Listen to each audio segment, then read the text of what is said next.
Hello, everybody. Good evening for today's session.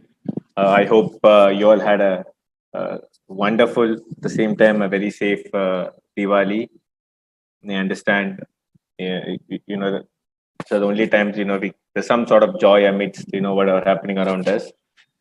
So, nevertheless, let's get going. And today, we will continue on transfer pricing. We'll get into the technical aspects in terms of how to find out the main aspect, the arm's length pricing.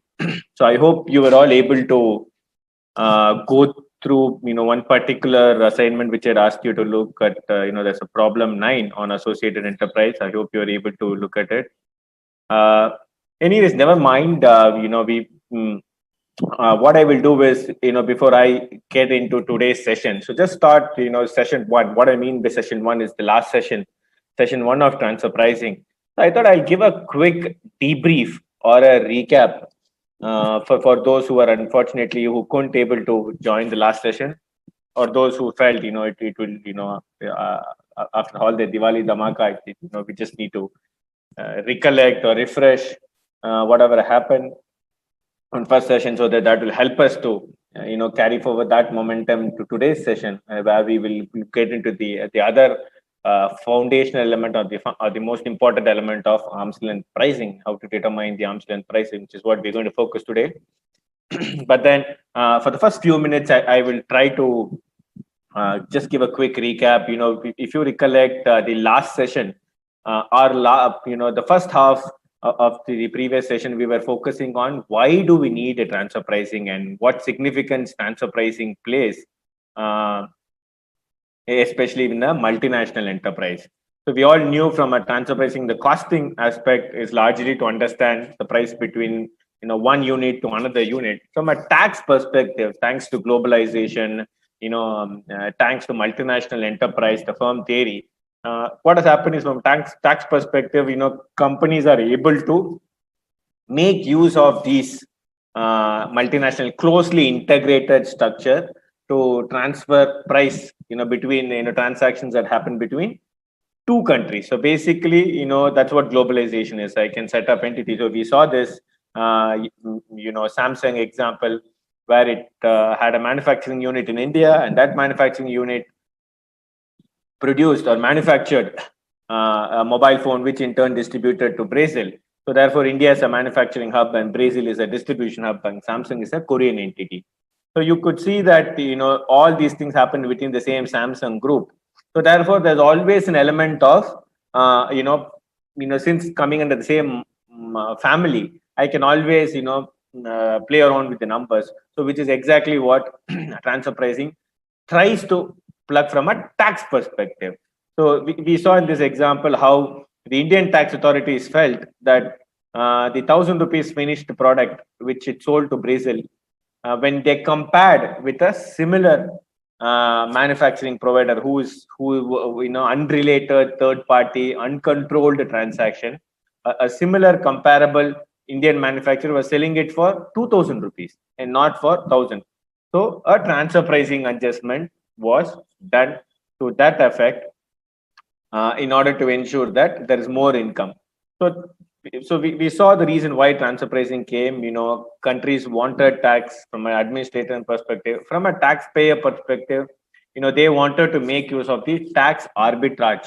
So what I mean by tax arbitrage is, make use of different tax rates, different tax policies prevalent in different countries, and try to take advantage of it, thereby minimize your effective tax. Overall group effective tax rate can be reduced through the transfer pricing structure.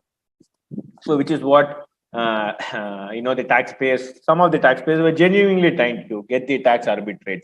But whereas some of the taxpayers went to a certain extent to misuse it badly, thereby leading to today what we call the global phenomena, the base erosion profit shifting. One of you also raised the question, what is the difference between base erosion and profit shifting? I'll reiterate again, because the BEPS is the order of the day. One of my future session also focuses on BEPS, and I'm sure you will come across BEPS a lot. That's been the flavor of international tax. Now, what is base erosion? Base erosion, basically, if you recollect, I gave an example where a foreign company, when it sets up a subsidiary in India, instead of giving equity, it come out with the initial share capital of 1 lakh, but the rest of the capital, instead of coming from an equity form, will come in the form of a loan, will come in the form of a debt. Why do they do it? More debt, more interest. Therefore, the Indian company's base will get eroded. What they mean by base is your tax base will get eroded. So, therefore, by virtue of instead of infusing it as equity, they'll infuse it as debt. So, therefore, they will try to repay a very little tax. Therefore, eroding the base. This is called base erosion. So that is why one of the base erosion counter for this kind of strategy is to bring thin capitalization. We saw the fag end of the last session on what is thin capitalization. We'll also be doing a detailed problem sometime tomorrow or today if time permits on the thin capitalization. This is base erosion. When it comes to profit shifting is shifting your profits to a low tax jurisdiction. That is, again, I gave you an example. If India's tax rate is 0%, when we had those 10A, 10AA exemption, and then in US tax rate is 30%, the US company will shift profits to India because in India there is an exemption available. Corporate tax is 0. So this is an advantage you get in a multinational group. You can shift the profits to another jurisdiction. So base erosion normally happens in the same jurisdiction. Profit shifting, you shift the profits to a completely different jurisdiction. And transfer pricing was a main protagonist, or you may call antagonist, depending upon which side of the table you are. From a tax administration perspective, they are one of the main antagonists because they were pioneering. Transfer pricing was facilitating, this base erosion and profit shifting. Now, having said that, we also looked at, from an India framework, how is transfer pricing? One section, that's it, section 92. But of course, 6-7 subsections focusing, on this comes under anti-avoidance. So this is something which we should be very cognizant of. Comes as part of an anti-avoidance. So these are all called SAR, specific anti-avoidance rule. So these comes under specific anti-avoidance. So we saw the framework, and the main charging section, if you look, talks about any income arising from an international transaction shall be computed having regard to the arm's length price. So therefore, to avoid the transfer pricing manipulation, it has to, the transfer price between the group entities should be at arm's length price. So basically, what it means is, this is, if you recollect this particular diagram, any transaction that happens between group entities, that transfer price should be equal to an arm's length price. That is, what if a similar third party is also undertaking similar such transaction. So therefore, if a similar independent entity, when you transact with the third party, and that price and your price, the transfer group price should be almost the same. So your transfer price should be at arm's length. And what is this arm's length is what we are going to look at it today. So therefore, any income from an international transaction, and that should come from an arm's length, and that should be in an arm's length price. So when we looked at international transaction, one of the main conditions of international transaction is the transaction should be between two or more associated enterprises, one of whom should be a non-resident. So therefore, if you see three main ingredients or three main pillars of transfer pricing is, one, there should be an income or expense, it should be an international transaction, and it should be at arm's length. And how do you determine whether this is an international transaction? If the transaction, we are going to see what are those transactions, covers almost all the general business transactions. Anyway, we look at it. So any transactions that happens between two or more associated enterprises. So this associated enterprise is very similar to your related parties in your Companies Act or under the accounting standard or the NDA. So basic, but however, the related parties mentioned there in those legislations, Companies Act or be it under the accounting standards, are slightly narrower. But when it comes to associated enterprise, because this is a terminology that is used in tax, this is a very broad definition. So they're trying to cover almost everybody possible under the associated enterprise And if you are having a transaction with your associate enterprise who is a non-resident, then that transaction has to be happening at an arm's length pricing. Now, breaking down further, who and all will come under the associated enterprise definition. So associated enterprise comes under section 92A, and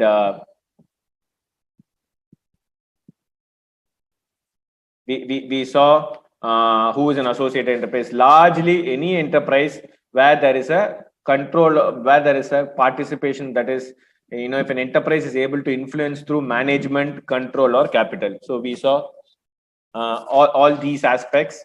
There could be an equity holding. So a company can control you through equity holding, capital, or through loan, more than 51% of the book value. It can also control through management. That is, it may not have equity holding, but it can still control you through appointment of board directors. It has the powers to control you through management. And there's one more control which we call the de facto control. The rest are de jure. De facto control is where they're having a control by virtue of activities. 100% of intangible usage by one associated enterprise. And similarly, associate enterprise with whom who supplies 90% of my raw materials, and then where is able to influence my sale. So therefore, we saw these kind of transactions comes under deemed associate enterprise. So we saw some of the examples, and we also solved the problem. And I asked you guys to look at one particular problem, question 9 in the exercise. So before I go on further for today's, there is one aspect which I discussed called permanent establishment. If you recollect, this particular example, which is in front of your screen, where a foreign company has a Indian branch, and I mentioned enterprise under section 92F includes a permanent establishment. And what is a permanent establishment? Permanent establishment is also defined in section 92F, which includes a fixed place of business through which the business of the enterprise is wholly or partly carried on. I'm going to spend few minutes here because I found some of you were not sure about what this PE concept is. This is very essential under international taxation because we are going to see this PE quite often. PE is one of the main aspect when it comes to international transactions, international taxation. So what is a PE? And this is a typical international tax terminology. PE is used in a tax treaty, and that is what India has borrowed under section 92F. So PE is in global concept, it's a fiction. Now, what is PE in a very simple terms if I have to explain?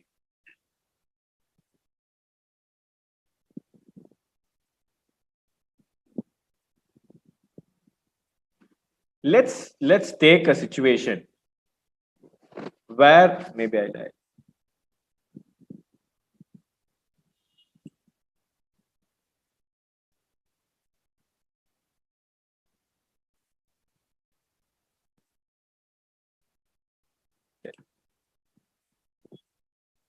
So let's take this situation to understand PE. Now, a foreign company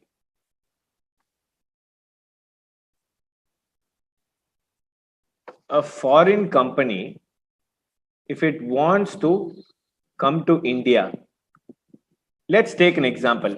A New Zealand company which is into cricket bat manufacturing. So a New Zealand company which is into bat manufacturing. Now, how it can do an international sale, international trade. So let's assume I'm in India, Sudarshan, and I want to buy a cricket bat. So all I can do is either order online or call them up, and I tell them that, look, I find that your bat is very good. So I want to order, 2 or 3 cricket bats. So they will what they will do is they will export from New Zealand. So I will import here. So this is one way, simple. So the foreign company, the New Zealand company, will send the bat to me. But then over a period of time, the New Zealand company realized that India is a great market. for cricket bats. They find that lot of potential, lot of people, there are a lot of people play cricket a lot, so therefore, and they like that particular quality of bat, so they want to buy. So they decided, okay, let's try to have a presence in India. So therefore, how simple way to identify a permanent establishment or define a permanent establishment is, this is something called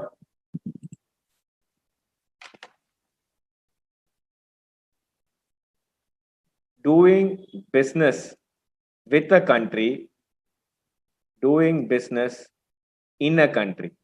So there is a difference between doing business with a country vis-a-vis to doing business in a country. Now, what is that difference? So in the first scenario, when an Indian buyer buys it and you just export import, random transaction, then you can say that I'm only trying to doing business with a country, with a Indian buyer.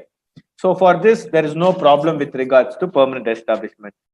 But the next aspect is doing business in a country. Now, what this New Zealand bat manufacturer decides is, he decides, okay, India is a very exciting market. I see huge potential for my bats. So therefore, this foreign company can set up a branch office. It obviously would like to set up a shop or a branch office or a subsidiary. This is something which I'm sure many of you would have encountered in articleship. Subsidiary, or it can create a, subsidiary can be a company or a LLP. So it will form an establishment. So therefore, by forming an establishment, by forming a subsidiary, or by creating a branch office, okay, I don't want to set up a company in India. I just want to have a branch office. In India, foreign companies can set up have a branch office under the foreign exchange regulations, under your FEMA. You can have a license office, you can have a branch office, you can also have a foreign direct investment, FDI. You can set up a subsidiary. So therefore, in these situations, entry into India, then that means I'm going to doing business in a country. So therefore, a foreign company. So coming back to this example, if it just sets up a branch office, let's say, okay, very simple, I'll set up a branch office in India. Now we all know head office and branch office are one and the same. They do not have any separate entity status. They are one and the same. So therefore, head office New Zealand, branch office India. Now, ideally speaking, they are both one and the same. We all know fundamental. A branch office is not a separate legal entity. It is only an extension of head office. So therefore, what will happen in such a scenario is, New Zealand company will say, this branch office in India is only an extension of mine. So they will file their tax returns in New Zealand because they are a tax resident of New Zealand. It might be a company there, it might be a partnership firm there. So it will pay all its taxes there in New Zealand. Therefore, from a tax perspective, since they have set up a branch office in India, there is a nexus. One of the main aspects of taxation is there should be a nexus. There should be something with which you can associate to tax somebody. If you're a Indian resident, India will come and ask you tax. If you're similarly a non-resident and the source of income is in India, then India will come and ask you to pay tax. So therefore, a fiction was introduced called permanent establishment, whereby if you look here,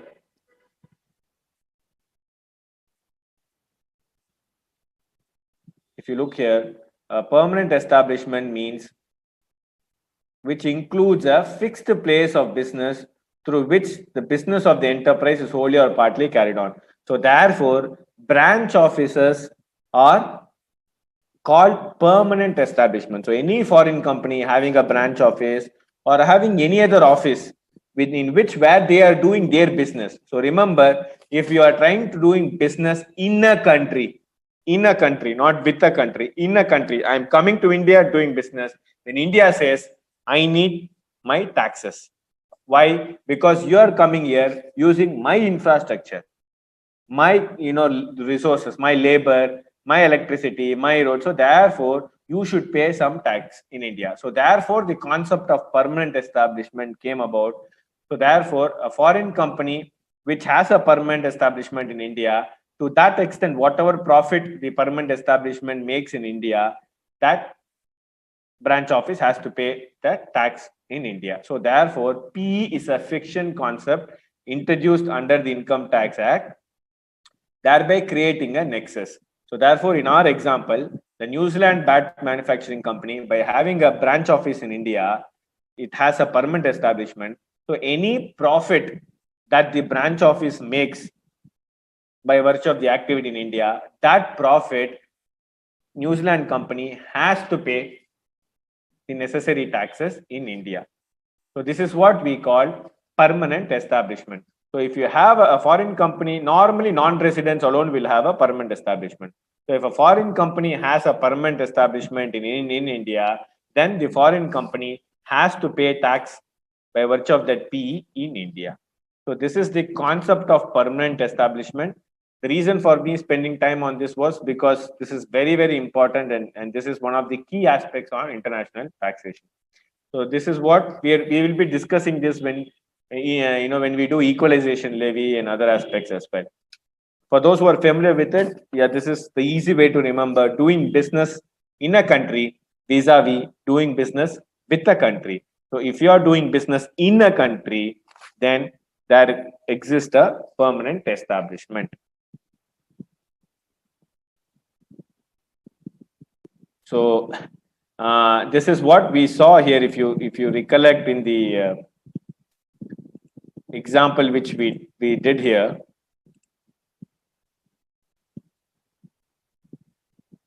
associated enterprise. So a German company has a branch office in Chennai, India. So therefore, there is a foreign company having a branch office. So branch office is a permanent establishment, and therefore permanent establishment gets a separate identity. So therefore, the branch office, any transaction between the Indian branch office and the foreign parent will be treated as if it is a transaction between two separate persons. I repeat, any transaction between the foreign branch office, that is the Indian branch office of the foreign company, that is the permanent establishment in India, with its parent company. So in the given case, transaction between the Chennai branch office with its parent ABC Germany, even though they are branch office, head office, for the purpose, that's why I keep saying this is a fiction. So for the purpose of taxation, it is a fiction is created in the form of PE. So therefore, it is like a transaction between two different persons. You cannot say head office and branch office are one and the same.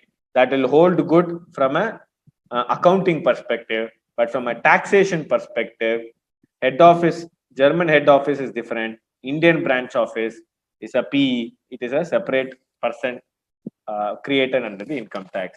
So therefore, any transaction between them also have to be at arm's length. You cannot say no, we are one and the same. It is like I am doing. How can from a left pocket to right pocket? How does it matter? It matters. So this is why I keep saying this is a fiction. So this is what we discussed in the last class. With regards to how an Indian branch office of a foreign company transacting with its parent head office will come under the transfer pricing regulation. Is there any questions? Please feel free to shoot them. And with this, I will step on to today's session. So we will continue. So before I go to arm's length price and international transaction, one more associated enterprise that I need to cover before I go to the next concept. That is, this is a very unique associated enterprise. This is also called deemed associated enterprise. But now this is very interesting. Now, why this is very interesting is this comes under a separate section 94. This is not 92, mind you. This comes under 94A.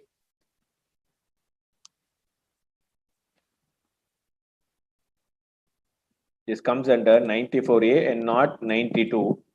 If you remember, when I showed you this overview of section 94A, base erosion payment, certain notified. So this comes under other anti-avoidance provision, but there is an interlinkage to section 92. So we are going to see that deemed associated enterprise. Now, deemed associated enterprise is a concept which is actually, so we are discussing all anti-avoidance. So therefore, keep this in your mind, anti-avoidance. So what they are trying to say is, if a taxpayer, an Indian taxpayer, okay, undertakes a transaction with a non-resident, that non-resident need not be your associated enterprise, some third party non-resident. But if that non-resident is located in a certain country, this is called NJA, notified jurisdictional area. So what do you mean by notified jurisdiction? The government will notify certain countries. So that if an Indian company, X company, has a transaction with a foreign company which is located in that particular jurisdiction, then that foreign company, it might be a completely third party, but however, by virtue of being located in that jurisdiction, it is deemed to be an associated enterprise, and accordingly, transfer pricing provisions, that is, any transaction between that Indian company and the foreign company, which is actually a third party, but however, by virtue of being located in a notified country, that third party will be deemed. It may not have any management. It may not have any influence on your control. It may not have any influence on through capital. You may not be doing 90% of raw materials. Despite that, if it is located by merely being incorporated or located in a notified jurisdiction area, then that company will be deemed as an associate enterprise, and accordingly, transfer pricing provisions will trigger. To better understand, take a look at this question. A Limited, an Indian company, provides technical services to a company located in a notified jurisdiction area for a consideration of 40 lakhs. So therefore, it performs the services in a notified jurisdiction area for a consideration of 40 lakhs in October 2020. The same services it provides to another third party, or it may provide to any person. Forget third party or non-third party. But it is not located in a notified jurisdictional. The same service it provides at 42 lakhs. Discuss the tax implications under section 94A, read with section 92C with regards to the technical services by A Limited to XYZ Inc. So now, what essentially 94A 2.1 tries to say is, an Indian company which is provided, this company will be a third party company. But however, it is located in a notified jurisdiction area, and you are providing that service for 40 lakhs. But to another entity, same service you are providing for 42 lakhs. So which means there is definitely you have charged XYZ less. Now the income tax authorities will come and say, why have you charged XYZ less? You will say, how does it matter? He is a third party. He is not my associate enterprise. He does not fall under 92 C provisions. He will not come under my associated enterprise definition. He will not come under my deemed associate enterprise. Nothing. He is a third party. How does it matter? It will matter now because that XYZ is located in a notified jurisdictional area. Then XYZ will become a deemed associated enterprise. So therefore, any transaction between A Limited and XYZ must be at arm's length. That is, they should have also charged 42 lakhs. So A Limited should have also charged 42 lakhs. Now, what is this notified jurisdictional area? This provision was introduced basically if I may put it, it is like a it's a political message or kind of this thing. So one country was notified, Cyprus, because Cyprus at that point didn't cooperate by giving information. So one of the principles of international taxation is comity, doctrine of comity, or otherwise you call it, to put it in simple words, you call it reciprocity. So there should be reciprocal arrangement. If I give, you should also give. I take, you also take. So that is the fundamental international relationship, principle of comity and reciprocity. So when countries agree to exchange information, you would have seen in newspapers, all this Panama Island, Luxembourg leaks, Panama leaks. Now that's all possible. Now, the countries come together and exchange. Previously, they were trying to be secret jurisdiction. Similarly, Cyprus was one of the top trading partners with India, but it never gave any information to Indian tax authorities. Whenever India asked, Cyprus kept saying, I will not give you information. So, which means Cyprus was trying to, play a bad boy role or a tainted role, to shelter tax avoidance strategy. So, therefore, what government did is, in order to punish them, let's do two things. One, we'll notify them. Let's introduce a domestic law. We'll notify them as a coming in a 94A. So therefore, any transaction you have with a Cypriot company, that will come under transfer pricing by default. So which means you should maintain all the transfer pricing.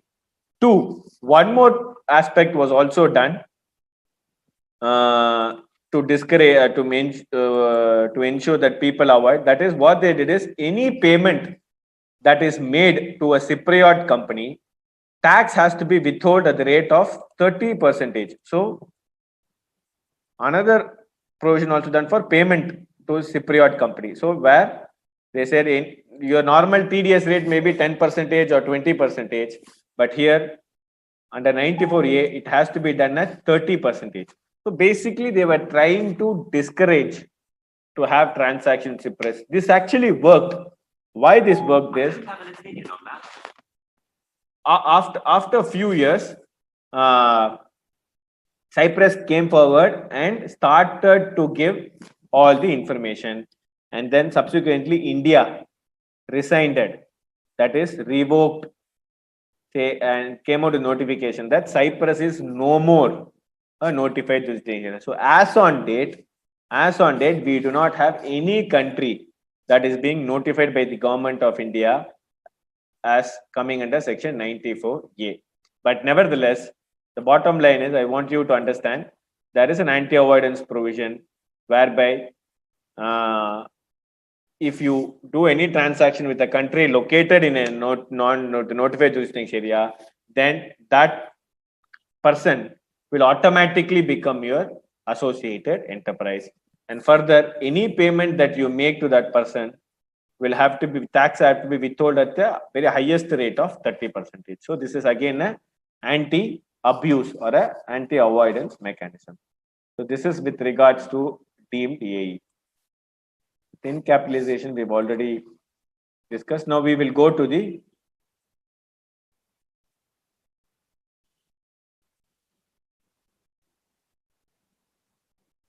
next important concept. So we have seen what is an associated enterprise.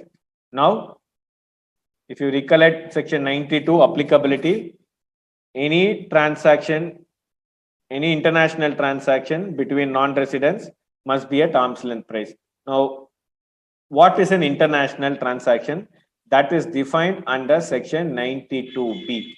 Section 92B defines what is a international transaction. 92B1 gives a very exhaustive definition of international transaction. That is any transaction between non-residents, any transactions between two non-residents, one of whom should be AE, then that will become an international transaction. So what are those transactions? Transaction can relate to purchase, sale or lease or tangible property, provision of services, lending, borrowing money, any other transaction having a bearing on the profits, income, losses, very widely defined. Any other mutual agreement. So therefore, if you look any transaction that happens between for purchase of property, capital transaction, provision of services, where you provide services, where you receive services, where you borrow money, where you lend money. So from a very, very exhaustive, it covers almost all the major commercial transactions that normally parties will undertake. So this is 92B1. And this has to be between two or more associated enterprise, either or both of whom are non-residents. So therefore, one of them should be a non-resident or both can be a non-resident. Now, so first 92B1 is straightforward. It covers almost all the international, all the transactions, lending, borrowing, provision of services. You charge royalty, that will come, intangible property, everything comes under. You give guarantee, charge guarantee fee, that will come by commercial borrowing. So very widely worded. Another important is that they also have 92B2, which talks about deemed international transaction and deemed it. So this is a very interesting provision because it clubs both your AE and international transaction. So it is deeming a transaction to be an international transaction. Now, what is that it is trying to deem? It is a deeming provision. So therefore, you can easily relate that if they are trying to deem something an international transaction, then it has to be a transaction between two residents, which is what they are trying to deem it as an international transaction. Now, what is that they are trying to deem it as an international transaction? 92B2 says, take this situation. A is a parent entity and it has a subsidiary in India, which is A Limited. Okay. Now, there is a third party which provides services to A Limited, which is India. So A's parent, let's say the parent is in US and A Limited is in India. Now this third party, forget for a moment where the third party is. So there's a third party. Now what happens is this third party is providing services to A Limited. So if you look standalone, this transaction is between A Limited and third party. So this is not a controlled transaction because this is a transaction with a third party. But however, if you look closer, there is a prior agreement. What is the prior agreement? The prior agreement is between third party and the A's parent. So A's parent and third party already has an agreement, and that agreement, as part of the agreement, one of the factors, clauses, conditions in the agreement is the third party should also provide services to its group entity. This is very common in multinational group entities. For example, let's take Microsoft US. Microsoft US will engage Infosys India as a technology support provider. Now, Microsoft US and Infosys India will enter into agreement. Under that agreement, Microsoft will say, you should also provide tech support to my subsidiary, Microsoft India, and you must charge. This is what the rates will be. So now, why do they do? This is the advantage of multinational enterprise. So when they try to enter into a contract at the parent level, they may get some good discount because there'll be only one party. This is very common. You also have something called procurement entity. The procurement entity will buy inventory for the entire group entities. The procurement entity will be situated in Dubai or Thailand. So therefore, the bottom line is, even though the transaction is between A Limited and the third party, this transaction is influenced by a prior agreement, or the terms have been influenced by the A's parent. So therefore, in such a scenario, this transaction will be treated as a deemed international transaction. Transaction between A Limited third party will come under transfer pricing scrutiny, will come under transfer pricing, and this transaction should be at arm's length price. I hope you're clear. I repeat again, A Limited India entity has a transaction with a third party. So you would assume that this is a transaction between two unrelated parties. But then if this transaction is by virtue of a prior agreement entered between the parent in US with the third party, or the terms of this services are determined by the parent entity, then transaction between A and the third party will be treated as a deemed international transaction, and this third party will be treated as a associated enterprise. That's why I call it deemed associated enterprise and deemed international transaction. So now, what if the third party is located in India? Going back to my old example, Microsoft US, this is Microsoft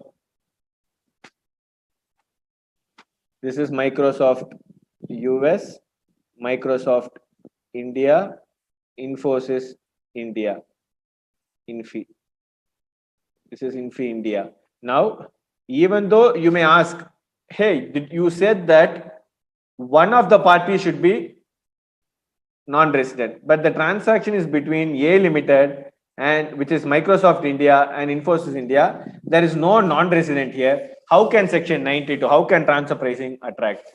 So now what they have done from 2014 is, even if this third party is situated in India, that is why it is called deemed international transaction. This transaction is treated as if it is an international transaction.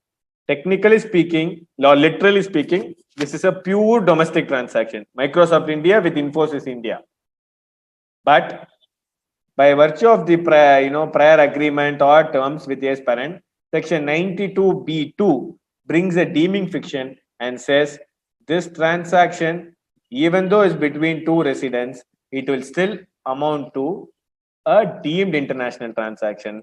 So therefore, the entire transfer pricing provisions will attract. And this price, you have to prove that it is at arm's length price. So this is very important. Not very common, especially in group entities. They normally try to negotiate between one common vendor for their entire group. So in such a case, one would presume that transaction is between unrelated parties by TP. But then, if that transaction is influenced by the group, then even the unrelated party transaction will be treated as a related party transaction.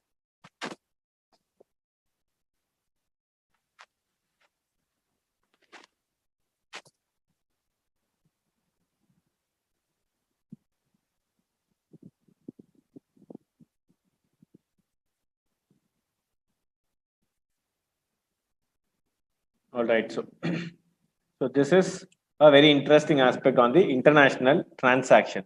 Now, before we go to arm's length, I thought I will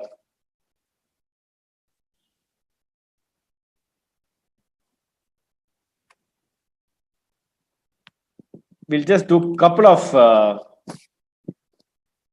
practice questions on whether is it a deemed international transaction. I want you to look at this, and you need to, you can give your answers here. You need to let me know whether it is a deemed international transaction. There is a foreign company.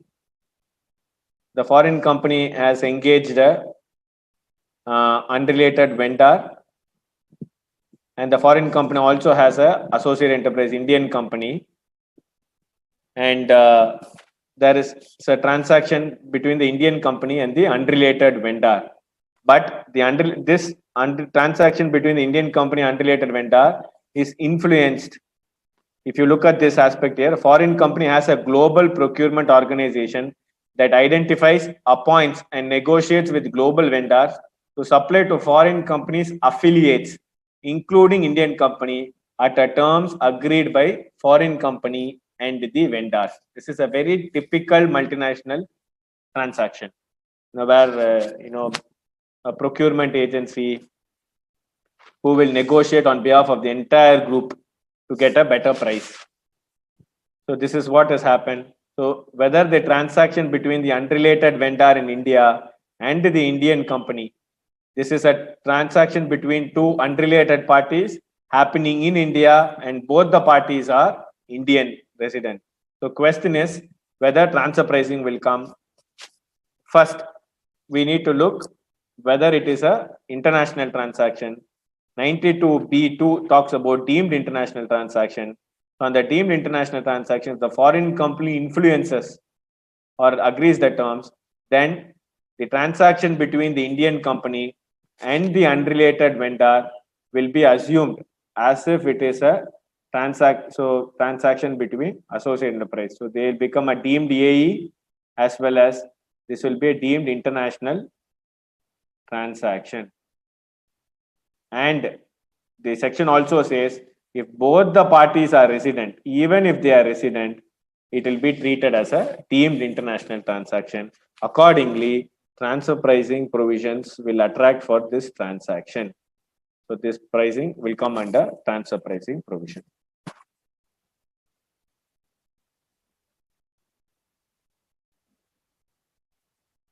Now let's look at the another second situation. Another example, just want to know whether this will also come under deemed international transaction.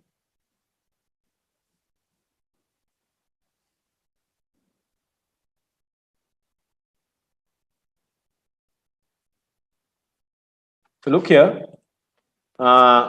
foreign company has an Indian company, and there is an unrelated contract manufacturer. So the Indian company enters into an arrangement with a third party contract manufacturer for manufacture and purchase of goods. The terms are determined in substance by the foreign company. So only for contract wise, the Indian company and this Indian unrelated third party contract manufacturer enters. Only contract shows Indian company and this third party contract, but the terms are determined in substance by foreign company. So therefore, it becomes a deemed international transaction.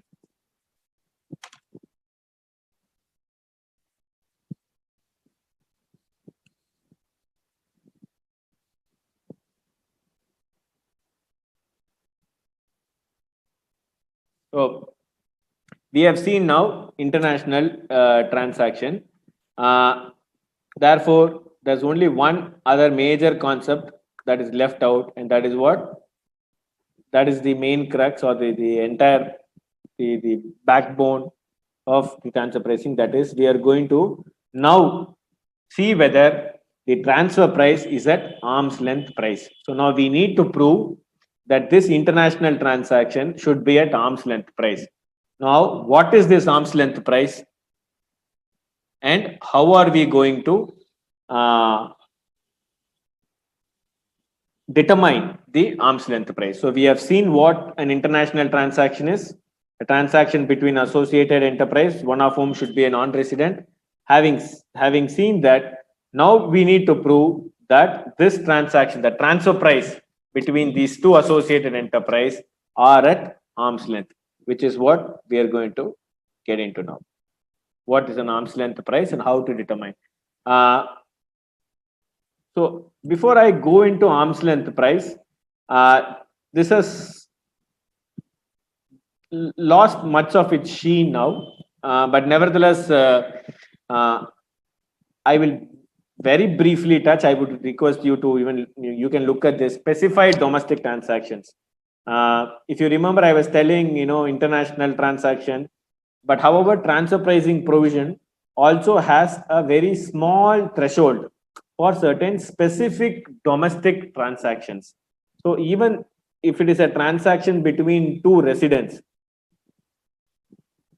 forget multinational group, some Indian group, say XYZ India. XYZ India has a subsidiary.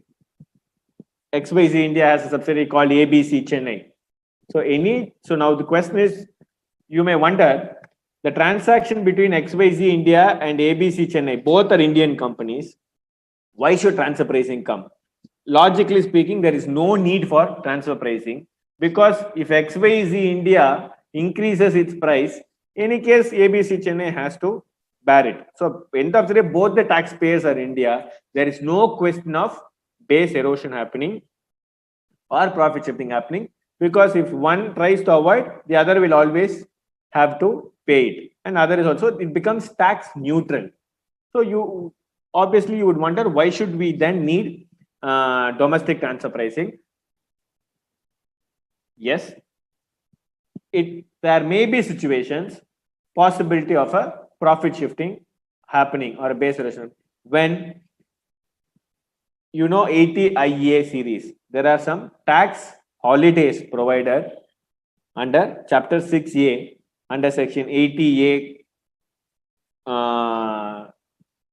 under 80A clause, under 80A subsection 6, under 80A clause 6, under 80A clause 6, where 80IA, 80IB, 80IC, you have a lot of these deductions are available.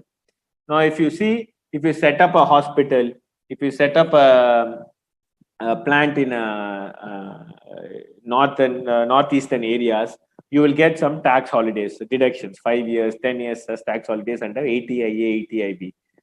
So therefore, what some of the taxpayers were doing is, they will have a plant, say in Chennai, and they will also, to avail 80IA benefit, start a unit in Himachal Pradesh or Assam, and then that will get 80IA benefit. So since it is 80IA benefit, no tax is there, they will try to push all the profit to that 80IA unit. So this was a kind of a profit shifting happening within India because of certain tax incentives, tax deductions that was given to promote. Now, of course, India is slowly moving away from area-based exemption to incentive-based exemption. But nevertheless, there are still some area-based exemptions still available. There are some undertaking activity-based exemptions still available. So therefore, some miscreant taxpayers are trying to use that within India and doing a profit shifting. So therefore, to avoid that, they are also brought under the transfer pricing. So very limited threshold. That is, if there is a goods and services by a tax holiday unit with another closely related entity. So all you need to know is, if there are two related parties or associated enterprise trying to have, say, associated enterprise, same definition. If they're trying to have transaction, one unit is a non-tax holiday unit, the other is a tax holiday unit, then any transaction between these two entities will come under transfer pricing provisions. This is called specified domestic transactions. We have specified certain transactions. That is why it is called specified domestic transactions. I will not spend any further time on this. Just keep it in the back of mind. There is a very few domestic transactions also which will come under the rigors of transfer pricing. Now let's move to arm's length price. Now, what we have seen now is, we have seen international transaction. There is a transaction happening between associate enterprise, and now we need to prove that that transfer price between the two associated enterprise is at arm's length price. We need to prove. How to prove? We've already seen, through a comparable, that is a similar uncontrolled entity. What if you had charged to a third party, or what happens between two third parties, two unrelated parties? So basically, they are trying to benchmark or comparability. Comparability is the biggest fulcrum of transfer pricing. So they try to compare and see whether have you charged similar to an uncontrolled. What do you mean by controlled? Uncontrolled is transaction between associate enterprise will always be controlled, because as I mentioned the other day, I can always influence. Uncontrolled, on the other hand, is, I cannot control. For example, I'm having it. I'm going to go to a shop, supermarket, and then have to buy something. I have to pay. I cannot say, let's try to arrange, because it's an uncontrolled transaction. So therefore, transfer price will be benchmarked with a similar transaction between third parties or uncontrolled transaction. And if that price is also similar to your transfer price, then the transaction is said to be at arm's length. So basically, this arm's length is what we are trying to prove. Whether the transfer price is at arm's length is what we are trying to prove. Now, how to arrive at arm's length price is what our discussion is going to be. Now, quick background about this arm's length price. Why are we calling it as arm's length? Again, this is an international concept. This is not an Indian, because transfer pricing per se is not an Indian concept. It's a global concept because of multinational enterprise.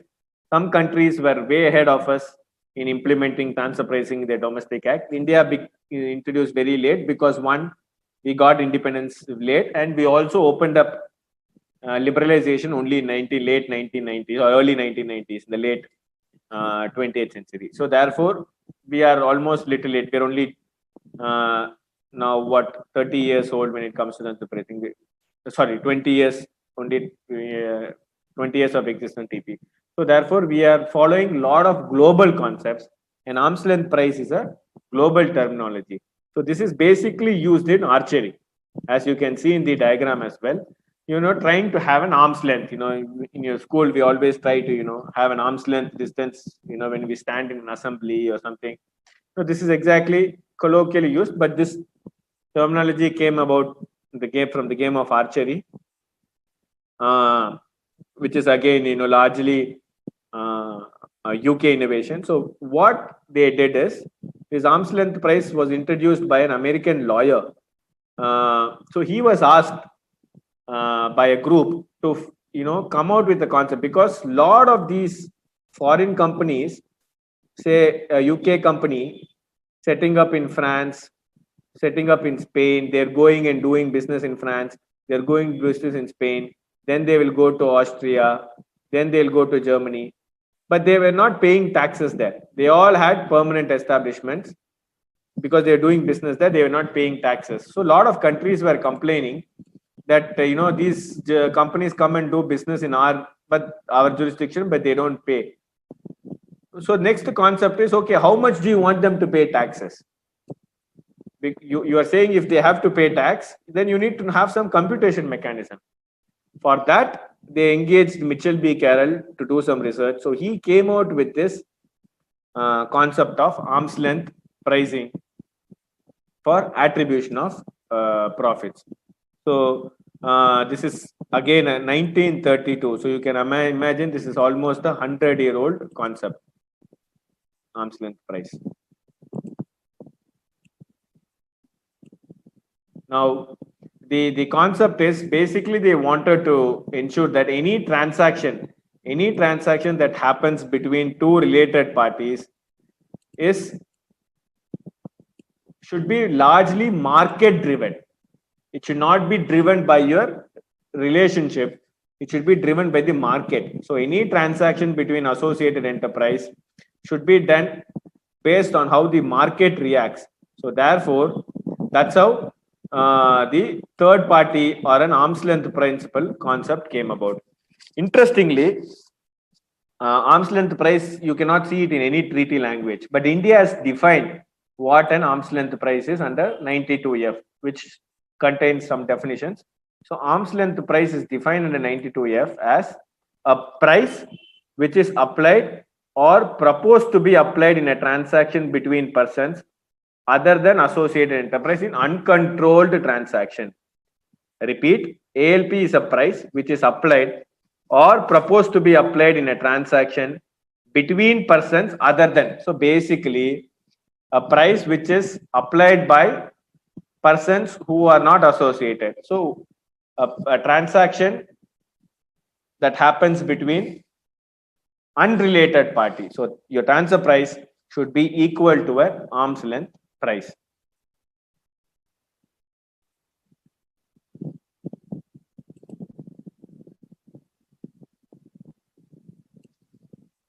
Now, if you remember, very easy example, we can look at this. So at your level, let me tell you from an examination perspective, from an academic perspective, at the final level, they will, in all likelihood, the test will be on this particular aspect. They will not get into the technical aspects which I'll discuss. They'll only want to know, they want you to find out whether the price is at arm's length. Let's look at this example. You remember this, we did this particular question, associate enterprise, Anush Motors.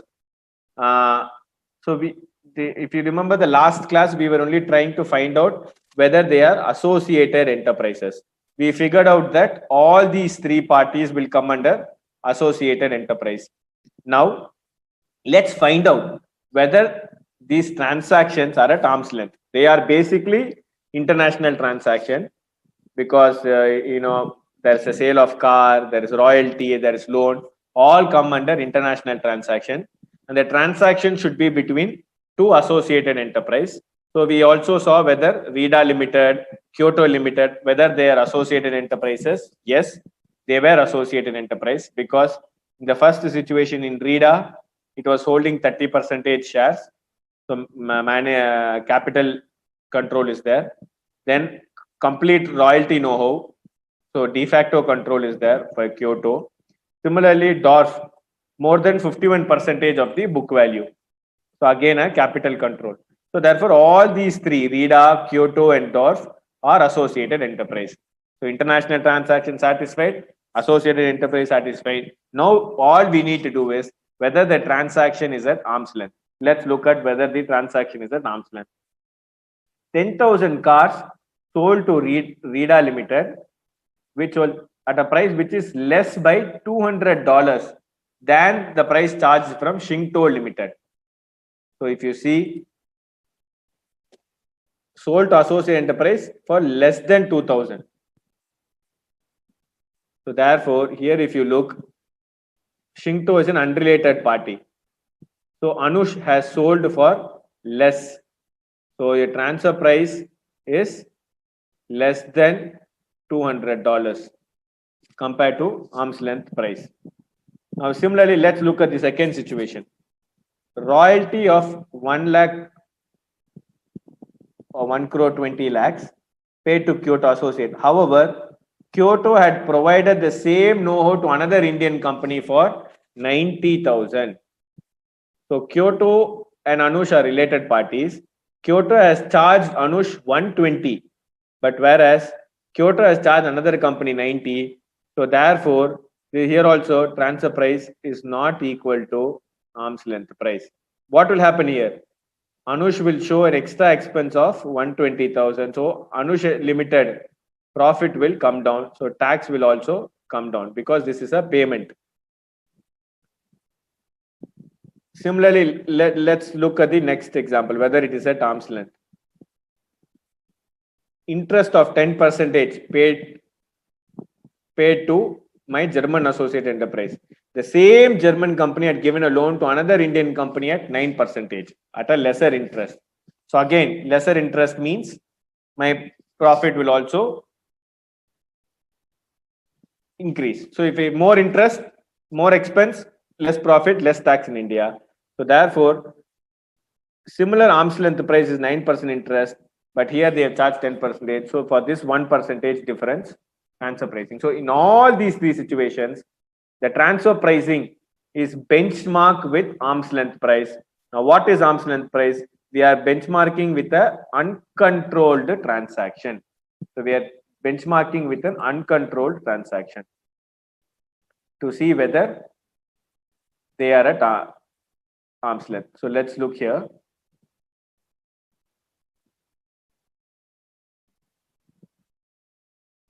So the first part is over. We did this the last class, associate enterprise. Now, very easy way to understand the concept of arm's length price, whether it is transfer pricing. Income of Anush Motors is given as 300 crores. So if you look, it is given here, income of 300 crores. Now, we need to do a transfer pricing adjustment. Now, how will you do the transfer pricing adjustment? In the first scenario, he has charged $200 less. So therefore, $200 to that effect income has to increase. So difference in price car because they have charged 200 more to a third party, Shinto Limited. So you have to add back 12.60. That is 200 into 10,000, 12.60. Similarly, in the next scenario, there is an excess payment. Here, both royalty and loan, you are paid extra. So that difference you need to add back. So 30,000, yeah, of course, these are currency conversions, 18.90 and 840. So initially, Anush had declared an income of 300, but now after transfer pricing adjustment, Anush total income is increased to 1,171 crores. So this is what, in nutshell, a very simple way to do transfer pricing adjustment. So you need to compare with an uncontrolled transaction, and if your transfer price is less than or more, depending upon whether it is an income or expense, you need to make that adjustment. And the balance, the adjusted transfer pricing will be the income. So in this scenario, the revised income of Anush Motors from 300, it has shot up to 1,171 crores.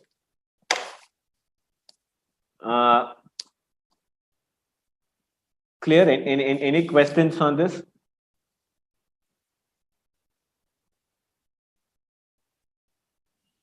What I would suggest is, of course, I have not gone into the methods still, but if you understand this concept, then the methods and all those things are the next level, which I'll explain to you. I want you all to try this particular problem.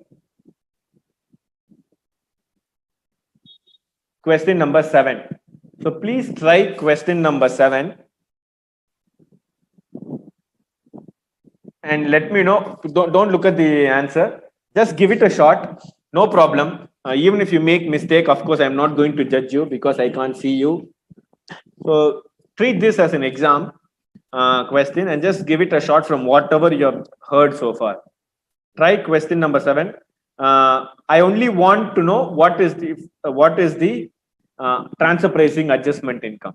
What is the revised income? So first you need to find out whether they are international transaction, sale, lending, all those will come of international transaction. Second, you need to find out whether they are associated enterprise. If yes, then you need to find out whether the transfer price, the transaction price between the related parties, associated enterprise, and what is the transaction between unrelated enterprise. The difference will be your transfer pricing adjustment. So I want you to try question number 7 and give your answers. I'll give 5 to 6 minutes time. So try question number 7, the one in front of your screen.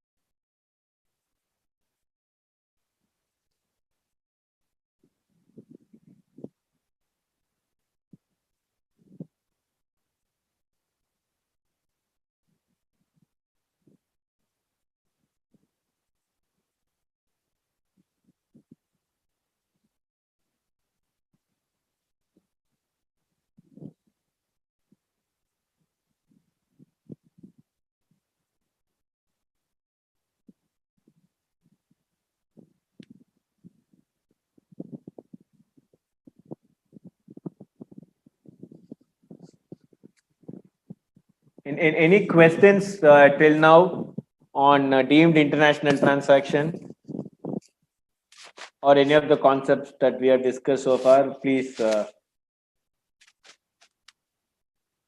let me know.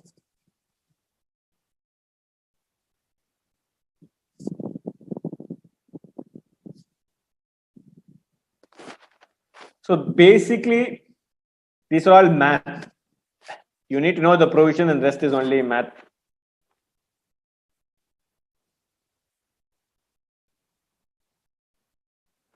I also want some answers coming in. So if you're done with this, please let me know what is the adjustment to be made to the total income. What is the transfer pricing adjustment?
Can I get some answers, please?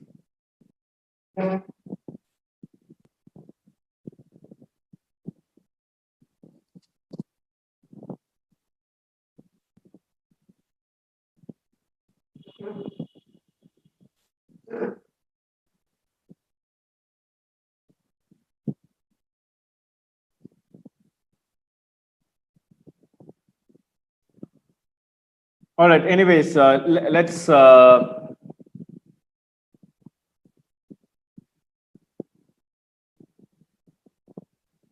Okay, question is done. Okay, there are some. Okay, I've got some answer.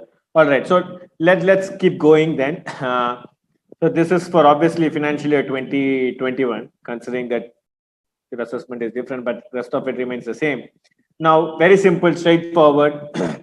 XE Limited company with Zilla Inc. has 28% shareholding. You recollect, associated enterprise should be more than 26% shareholding. So therefore, Zilla Inc. and XE are associated enterprise. And when it comes to international transactions, transactions pertaining to sale, lease, intangible, almost everything under the roof is covered by virtue of a very wide definition. So transactions should not be a problem. Now let's see whether they are at arm's length.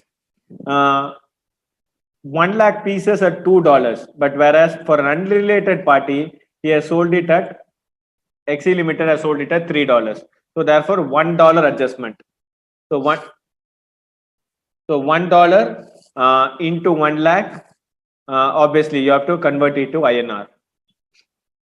Similarly, let's look at the next case. So the XE Limited has paid a guarantee fee of 10,000. So he has paid. So there's a payment transaction.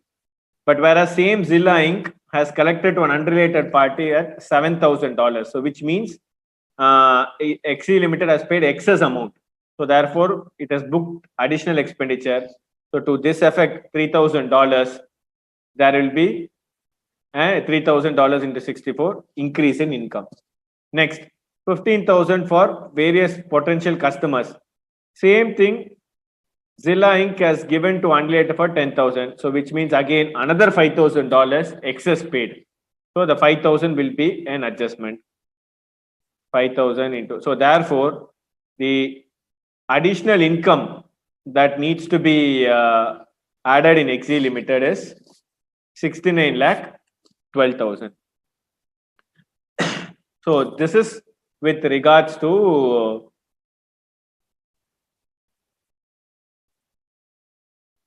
determining the arm's length. Very straightforward, simple.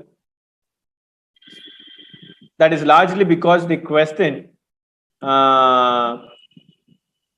gave also the uncontrolled transaction. It also gave a reference to the third parties. So therefore, we were able to easily identify and benchmark the transfer price. So this is a very, very basic understanding or a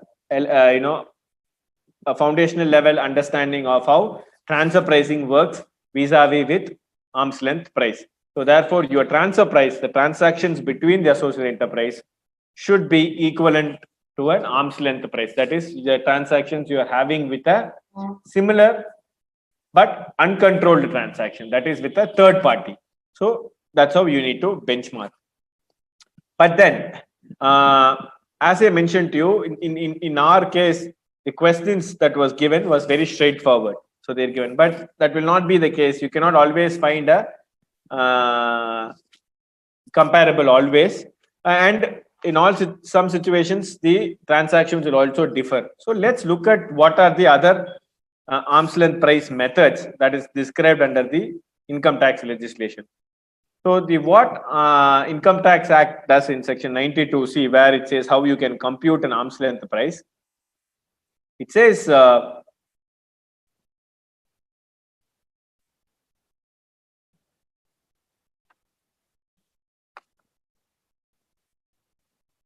if you see 92C talks about, there are actually 6 methods prescribed under the Income Tax Act. Now we look at those quickly, those 6 methods. One of the methods is what we already done by virtue of the example. But one another interesting aspect which I wanted to tell you is no exemption under section 10A, 10B or chapter 6A is eligible. If you go back to the this question, there is a 10AA exemption. There is a 10AA exemption available. So if you look at the question here was, it is located in SEC.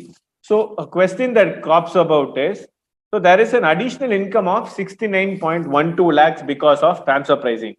So can I claim this section 10AA deduction and get away from taxation? Because in any case I'm eligible for 10AA, but section 92C clearly says you cannot claim on this transfer pricing adjustment, any adjustment done in transfer pricing, income or expense, you are not eligible for 10AA or 6A. So therefore, XE Limited cannot claim deduction under section 10AA by virtue of any adjustment done. So you cannot take shelter and claim. So this is because anti-avoidance. They don't want you to do any abuses. If you have done and there is a transfer pricing adjustment done, they said to hell with it. I'm not going to give you any 10AA or chapter 6A benefit.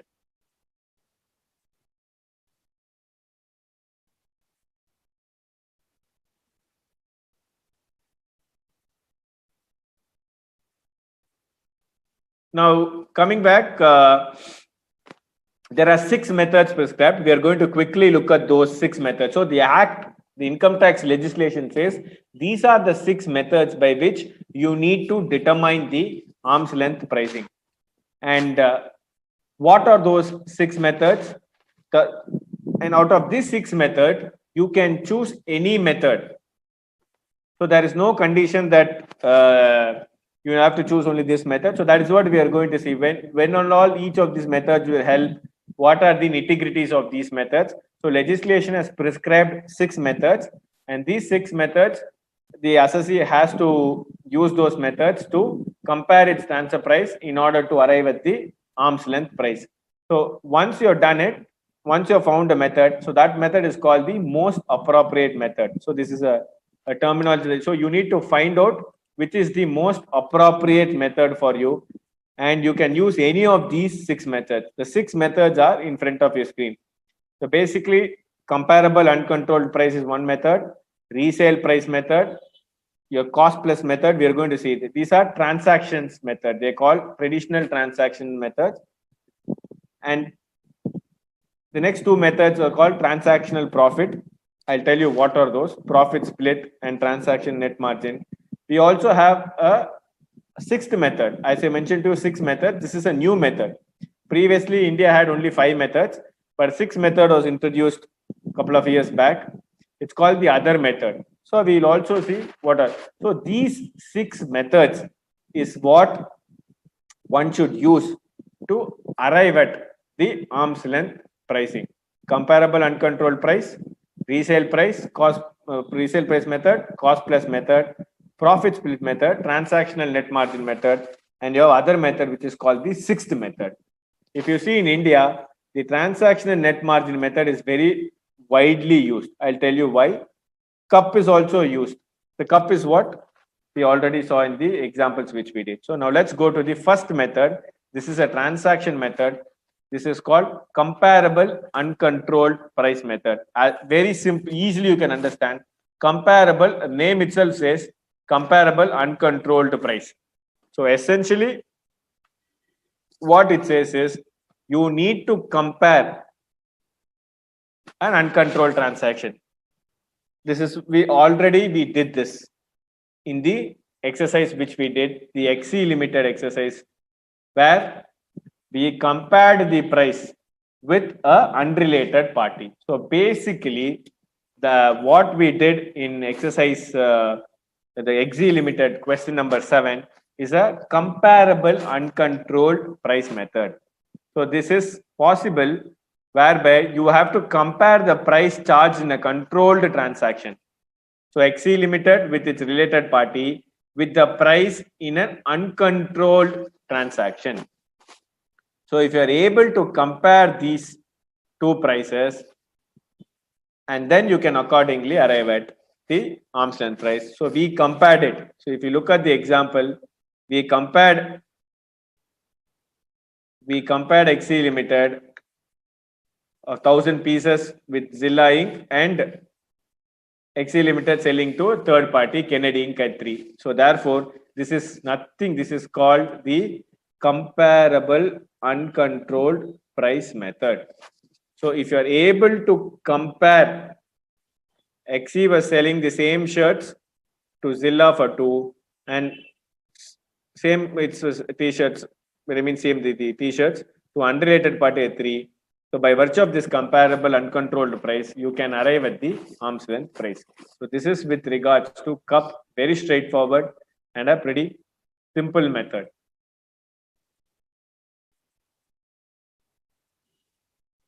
Now, just a couple of aspects in the comparable uncontrolled risk. There are two kinds of cups, internal cup and external cup. Internal cup is what we saw here. That is, I have sold it to Zilla and I've also sold it to Kennedy. So I can compare my own transactions. Look, this is called internal cup, whereby I can show to the tax authorities, I sold to Zilla at $2, and if this also I've sold it for $2, then I can tell the tax authorities, look, this is at arm's length price because for my related party $2, for my unrelated party Kennedy Inc. also I sold it for $2. So this is called internal cup. What is external cup? External cup is I do not have this transaction. I do not have any transaction with a unrelated party. My business is only to do with a related party. Then you have to go for an external cup. That is, you need to find out what a non-related party A charges to a non-related party B. So this is what you need to do in an external cup. So normally, that is, you find out if you have any unrelated party sale. If you don't have any unrelated party sale, then you need to find out similar company which has a third party which is doing a similar price. So in coming back to this example, XC Limited sells only to Zilla $2. Now how XC will have to prove to the tax authorities $2 is they have to benchmark with some unrelated party transaction with unrelated party. So they will have to go use some databases and find out a similar company which also produces t-shirts and find out how much do they charge and see whether that is at arm's length. So this is called external cup. You need to go out and find and prove. Now this is where transfer pricing becomes extremely difficult, because as I mentioned to you, one of the backbones of transfer pricing is comparability. In this case, this t-shirt. Now what if I compare myself with a shirt manufacturer or a raincoat or somebody who's into unisex garment manufacturer? So this is where it becomes really extremely difficult, because my t-shirt, I might have used some different material. That will be a cotton t-shirt. Somebody would have used a high, maybe some new sweat technology t-shirt. So these are all complexities that will emerge. If I have internal cup, fantastic, very easy for me, like what is given in the question. But normally in a practical scenario, majority cases, you will not find internal cup. So you have to go to external cup and find similar comparable companies, similar comparable. That is where the challenge becomes. You have to find a similar comparable. No businesses are one and the same. Distribution, okay. But if you see, generally each will have a marker pen manufacturer. Can they compare themselves with a ballpoint pen manufacturer? Or a Mont Blanc, can they compare them with Reynolds or any other Nurit Ink or some Brill Ink, Camel? Each will have their own specification, features, uniqueness. So this is where it makes sometimes very difficult to apply comparable uncontrolled. That is the reason why we have 5 or 6 methods. So this is the reason why but anyways, at your exam level, they will try to make life easier by giving you a comparable so that you are able to find out whether the transfer pricing is an arm's length. Now, let's. I want you to try question number 2 in before your screen. This is a practice question. So very simple. I've also what I've done is I've also made life easier for you. When I mean easier, I've given you a internal cup. That is, there is a transaction that is the Max Micro Limited, an Indian company, a mobile phone manufacturer, undertakes the following transactions with its associated enterprise in USA. It sells sale transaction. This is a sale transaction. It sells 250,000 units, INR 3,000 per unit on a FOB basis. So please watch out for this. This is a slight variation. If an examiner would like to, test. So this is how, what you did in question number 7, question 4 was straightforward with a slight variation to test you. This is done on an FOB basis. The same Max Micro has also sold to a third party, unrelated party, Koirala Limited in Nepal, 35,000 units at 5,800 per unit on a CIF basis. I'm sure you should be familiar with the FOB and CIF basis, freight on board and your cost insurance freight basis. Other information are freight insurance paid by Max Micro is 700 per unit. 700 per unit. Sales to Koirala are under free warranty for 2 years. No warranty to Trump. Warranty cost is INR 500 per unit. So Koirala is giving for the third party free warranty for 2 years, but no warranty to Trump. Warranty cost is 500 per unit. Similarly, quantity discount of INR 200 per unit is provided to Trump Inc. due to huge volume. I want you to compute the arm's length price and increase in total income of Max Micro Limited. What is the adjustment to be done?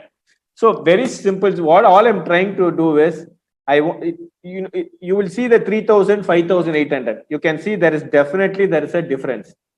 But I'm going one step further, and I want you to do certain other adjustments also to find out the exact arm's length price, because the conditions will vary. So this is how practically businesses will work. 3,000 per unit on an FOB basis, 5,800 to third party on a CIF basis. So you can understand these Incoterms.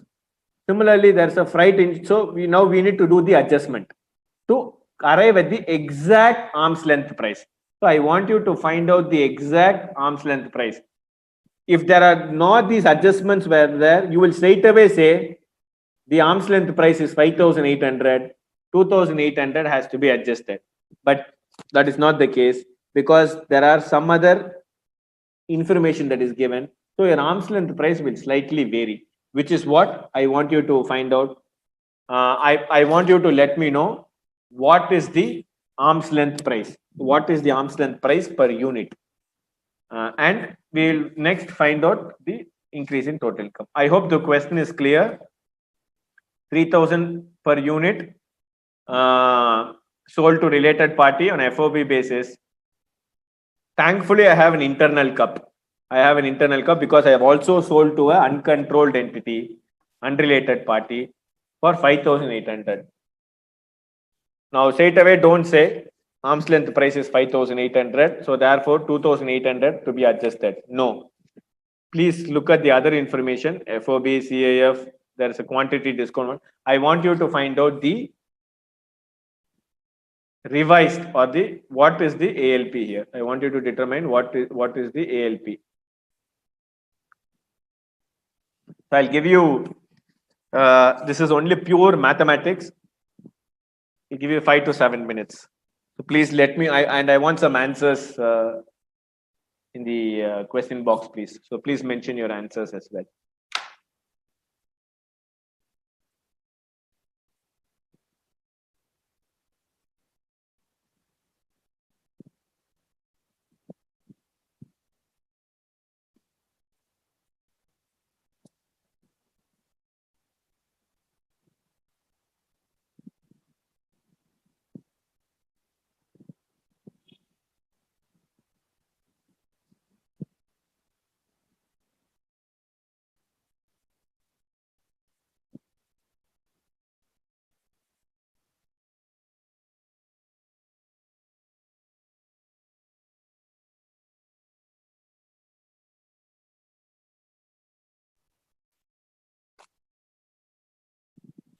Okay, I've already got answer from Ambika. So if others can also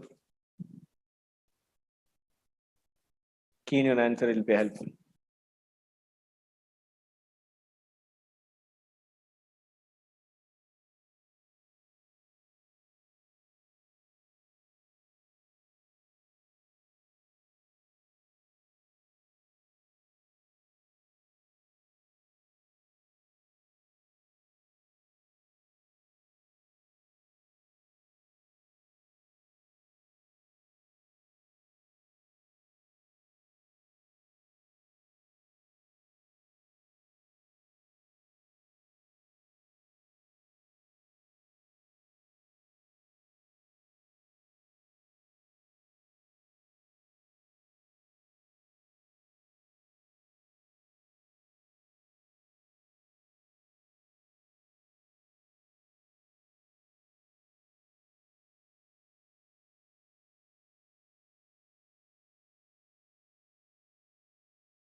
Any other answers? What is the arm's length price?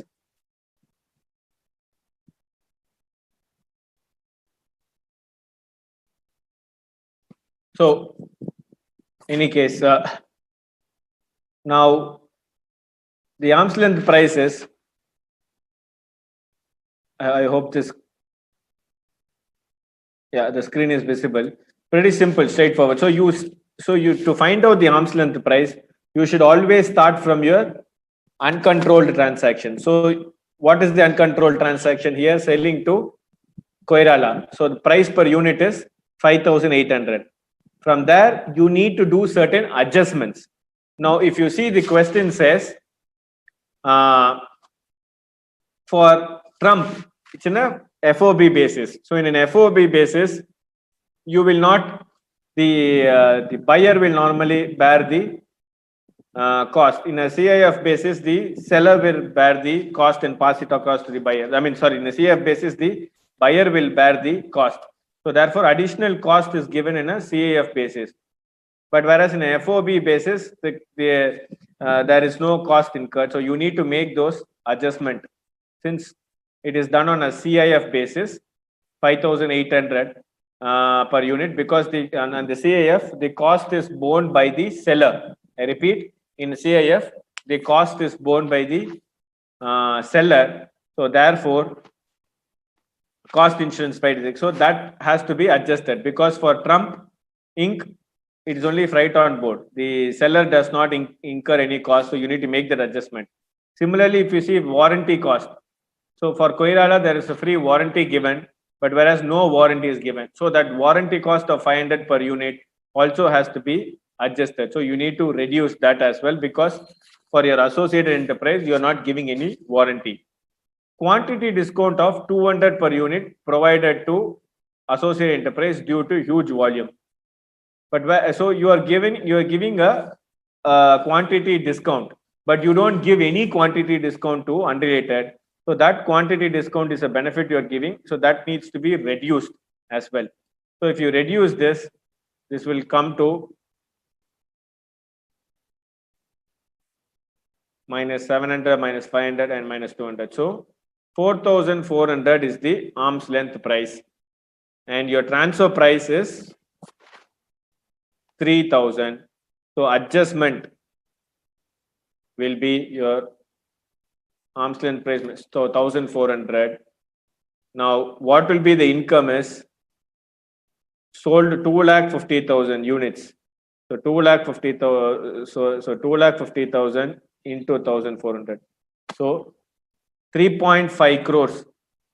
3.5 crores will be the adjusted income. So this is the new income of Max Micro Limited. So Max Micro, now I repeat again, third party. So you should always start with an uncontrolled. So 5,800 is what they charge to a unrelated party. Now you need to see if there are any adjustments to be made.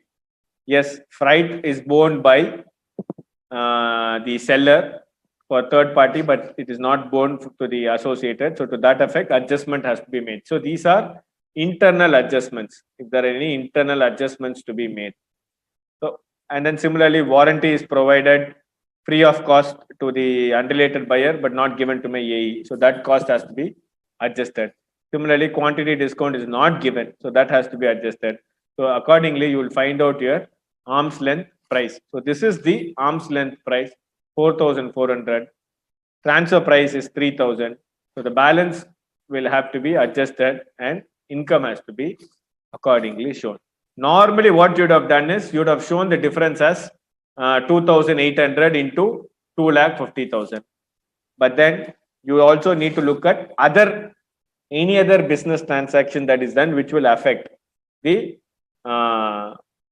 arm's length price. So you have to compare and make those adjustments also. So this is what I've given in step 2 here. Such price adjusted to account for differences, if any. So it will not be a plain vanilla replica of transaction. If it is a plain vanilla replica transaction, not a problem, 2,800. But if there are these slight variations, then you need to give effect to those adjustments, and accordingly you need to find out your arm's length price. So is there any question? So this is the variation you will get to the questions which we already solved in question number 7, XE limited. So these are the small variation. Probably the examiner will want to test you so that you understand the mechanics. But at the end of the day, if you see, these are all pure math, and then use your commercial wisdom to arrive at the arm's length price. Basically benchmarking with a unrelated party transaction and then arrive at the arm's length price. So what we will do now is we will take a break. We will reassemble sharp at 8 a.m. or even 7:58 a.m. Just quickly revisit. So let's come back we'll take 15 minutes. I'll see you by around 7:58. So we will start the session by 8 p.m. post break.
what we did during the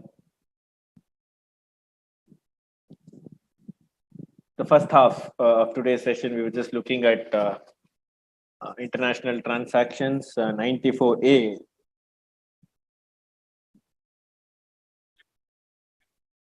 No issues. Can we start?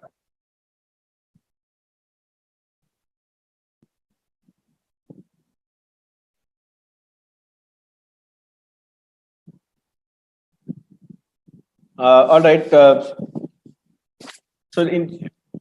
before we head out to the break, we were just looking at the international transactions. So, we got into the concept of arm's length pricing, which basically talked about how you need to compare with a similar third party comparable or an uncontrolled transaction. So, arm's length pricing is basically benchmark yourself with a similar transaction, but with a uncontrolled party or a unrelated party.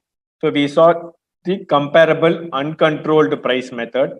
There are basically 6 methods. Of course, we will not be going through all the methods, because some of the methods are purely functional and requires a lot of assumptions, so which from an academic perspective may not be that relevant. But I'll just briefly mention it. But then my focus will largely be on one or two methods, and then especially how to compute range, other aspects which we will discuss now the post break. But before I go on to the next method, having seen comparable, you can also please try question number 2. Question number 2 is very similar to what we did now with regards to question. We did a problem on XE. I also showed a question on Trump at the macro max. Basically, if you see, this is very similar to it. All you need to do is take the uncontrolled price, take the price that you have charged to the third party, take that as a starting point, and then do the adjustment to find out the exact arm's length price.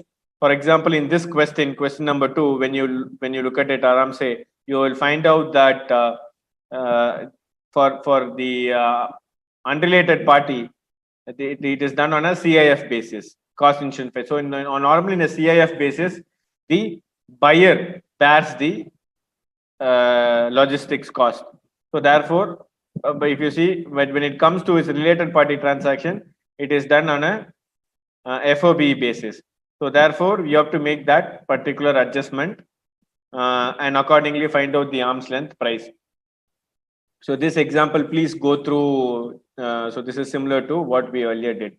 So with this, I think I will move on to the next method. As I mentioned to you, there are basically 6 methods prescribed under the domestic legislation. 6 methods are prescribed.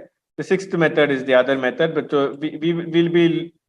we have covered one of the methods, comparable uncontrolled price. That's a very popular used method, especially when you're able to have a internal comparison, as well as if you're able to find out similar external comparison. The next scenario, if you're not able to have a cup, you're not able to get a comparable, for example, you do not have an internal cup, or what you are doing, you're not able to find out a similar third parties who are doing similar such transactions, then you can look at this method called resale price method, which is the second method. There's, as I mentioned to you, the 6 methods, no hierarchy. You can use whichever. So on a trial and error basis, first cup, not then okay, let me see if resale price method is possible. So resale price method is a method when you're not able to find out any comparable transactions. And this is a method, as the name says, resale price. Normally, who does a resale price? Resellers. So as the name says, so this will be highly beneficial for distributors. So this is very common, especially with regards to FMCGs, contract manufacturing companies. So you take LG, or you take any FMCG, you take mobile distributors. So they will import the good from their parent and then resell it in India. So in India, only the selling function will happen. So this method is very beneficial for distributor model. As I mentioned to you, you can see a lot of distribution models, especially in FMCGs, in retail goods. So where they will import from their parent, and then the Indian entity will act as a distributor and sell it to Indian customers. So this method can be resorted in such a scenario. Now, very interestingly, if you see, even though it is resale price, this method focuses on the gross profit margin, because for resellers, the major cost will be not much of value addition happens. So therefore, what you have to do is you have to find out the gross margin that is being made by the distributor, and find out whether that distributor who has charged the gross margin. So when you look at this example here, there is a group manufacturer in Austria. He gives the products to the reseller in India, his related party distributor, for 75 rupees. So the related party distributor will sell it to Indian wholesalers, customers, whoever it is, for 100 rupees. So there is a margin of 25 rupees. So this 25 rupees gross profit margin will be the benchmarking arm's length transaction. So therefore, the transfer pricing officer, the tax authority, will try to find out similar distributors in India and see whether they are also charging a gross profit of 25%. If some other distributor charges a gross profit of 30% in a totally unrelated transaction, let's assume this is, I'm only a hardcore distributor. I buy from Apple import products and add my margin and then sell it. Then as an unrelated distributor, if my gross margin is 30%, then the transfer pricing officer will come, hey, look, a similar unrelated distributor has, in this kind of distribution function, in kind of selling function, has charged a gross profit margin of 30%. Why are you only charging 25%? And he may accordingly increase my income. So this is a method largely prescribed for reseller. Because for resellers, the value addition is very minimal. They're not going to do anything except for, trying to do some selling advertisement function. So therefore, this kind of method is prescribed for those who are buying purely finished goods. Now, how to identify the arm's length prices? What you need to do is identify the resale price. In this case, the resale price is 100. So you start with that and then find out the gross profit margin and see whether that margin is similar to a comparable entity. Even in this situation also, if you are able to find out that there could be internal RPM also possible. Internal resale price, external resale price is also possible. For example, you are doing this distribution, you're buying from a group manufacturer. Similarly, you also buy from another manufacturer and distribute his products. Let's assume you also distribute, apart from LG, your parent, you also distribute, say, Philips, who is not your group. So that, and see whether the products are same, then you can see that margin. So internal RPM is also possible. But again, these are all depending upon the business function. So this method is largely used in India because we deal with a lot of retail products and or any FMCG projects and things where we'll always have a distributor who will buy it from his group manufacturer and do the distribution activity alone in India. So this is largely a demand-driven function. So compared to your previous, so this is a slight variation to your cup methodology. If you're not able to find out cup method and you're doing this kind of function, so that is why if you see transfer pricing, as I mentioned to you first day, it's more practical driven, and more importantly, it is largely based on your business activities, your functions. So depending on the kind of functions you're doing, kind of risk you're doing, it will vary. So as I mentioned to you, at your level, at the academic level, at your level, they will not go into deep functional analysis or risk analysis, because that will become a very subjective exercise.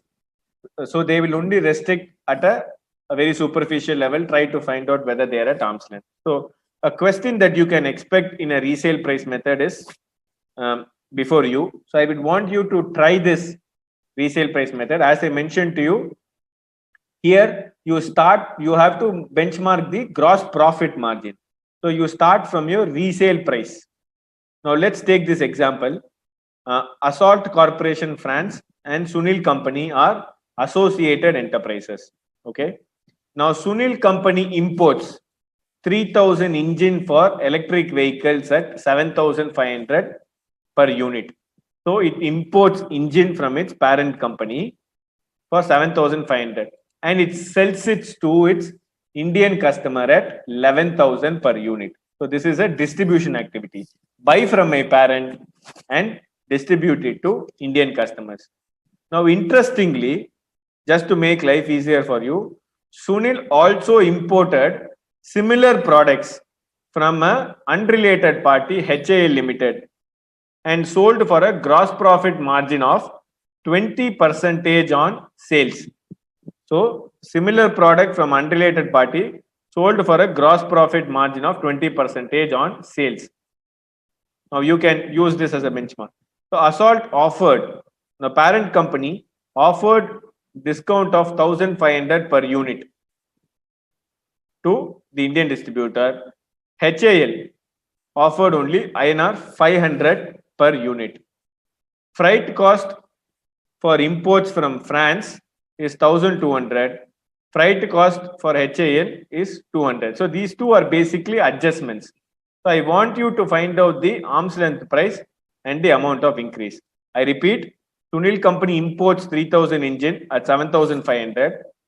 It sells it at 11,000 per unit. Now we need to find out what is this margin and see whether this gross profit margin is equal to 20% on sales, because this is a internal, you thankfully have an internal RPM, because Sunil has also imported similar products. Look at the wordings in the question, similar products. So comparability should be there. Similar products from an unrelated party. So similar engine, it has imported from HAL Limited and sold for a gross profit margin of 20% on sale. So this is purely unrelated party transactions. So therefore, a slight indication, that is, you can take a clue here. Clue here is 20% on sales is the operating margin, gross profit margin, and you need to see whether this gross profit margin is what they have also charged. That is, Sunil has charged to Assault Corporation.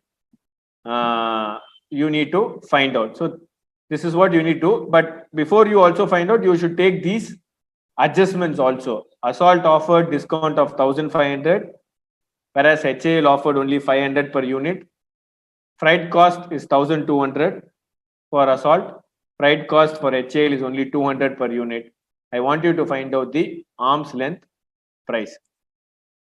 So approach this way, find out the actual resale price earned by XYZ India from unrelated enterprise. So find out what is the actual resale price. So it is 20% on sales. So find out the comparable gross profit margin, find out your cost of sales and do the adjustment and see whether it is at arm's length. It is only pure math, may look daunting, but these are all something which you have done in your final costing level, inter-costing level. The two transactions are given. Transaction with the associated enterprise is given. Transaction with unrelated party is given.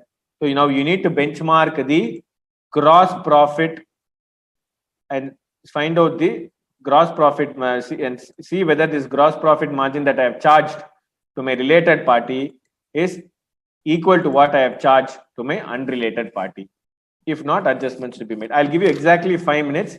Give it a shot. We'll anyways solve it together. This is the methodology to adopt, or maybe you can use this.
Okay.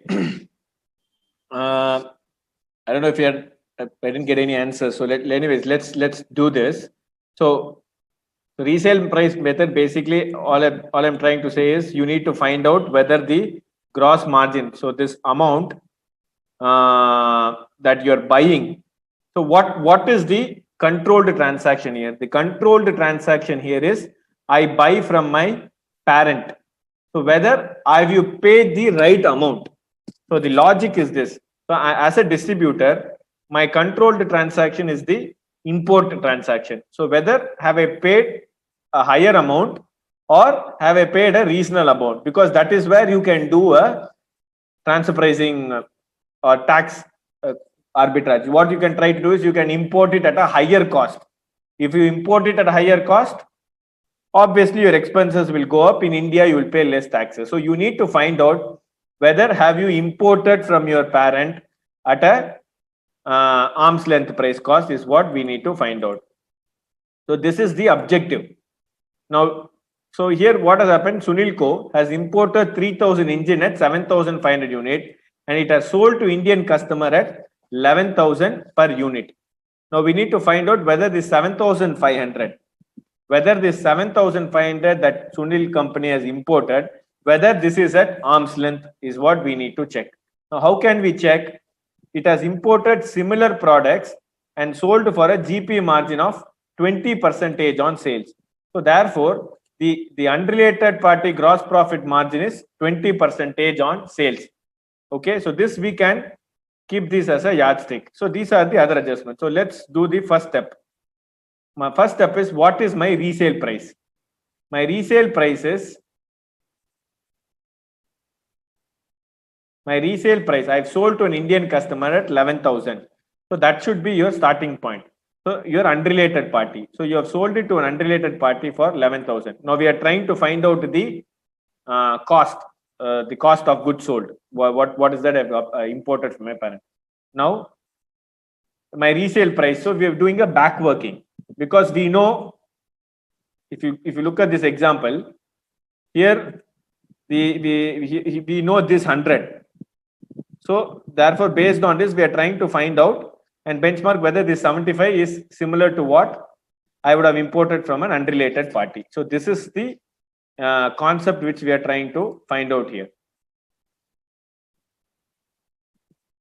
So now look here, my resale price to an Indian customer.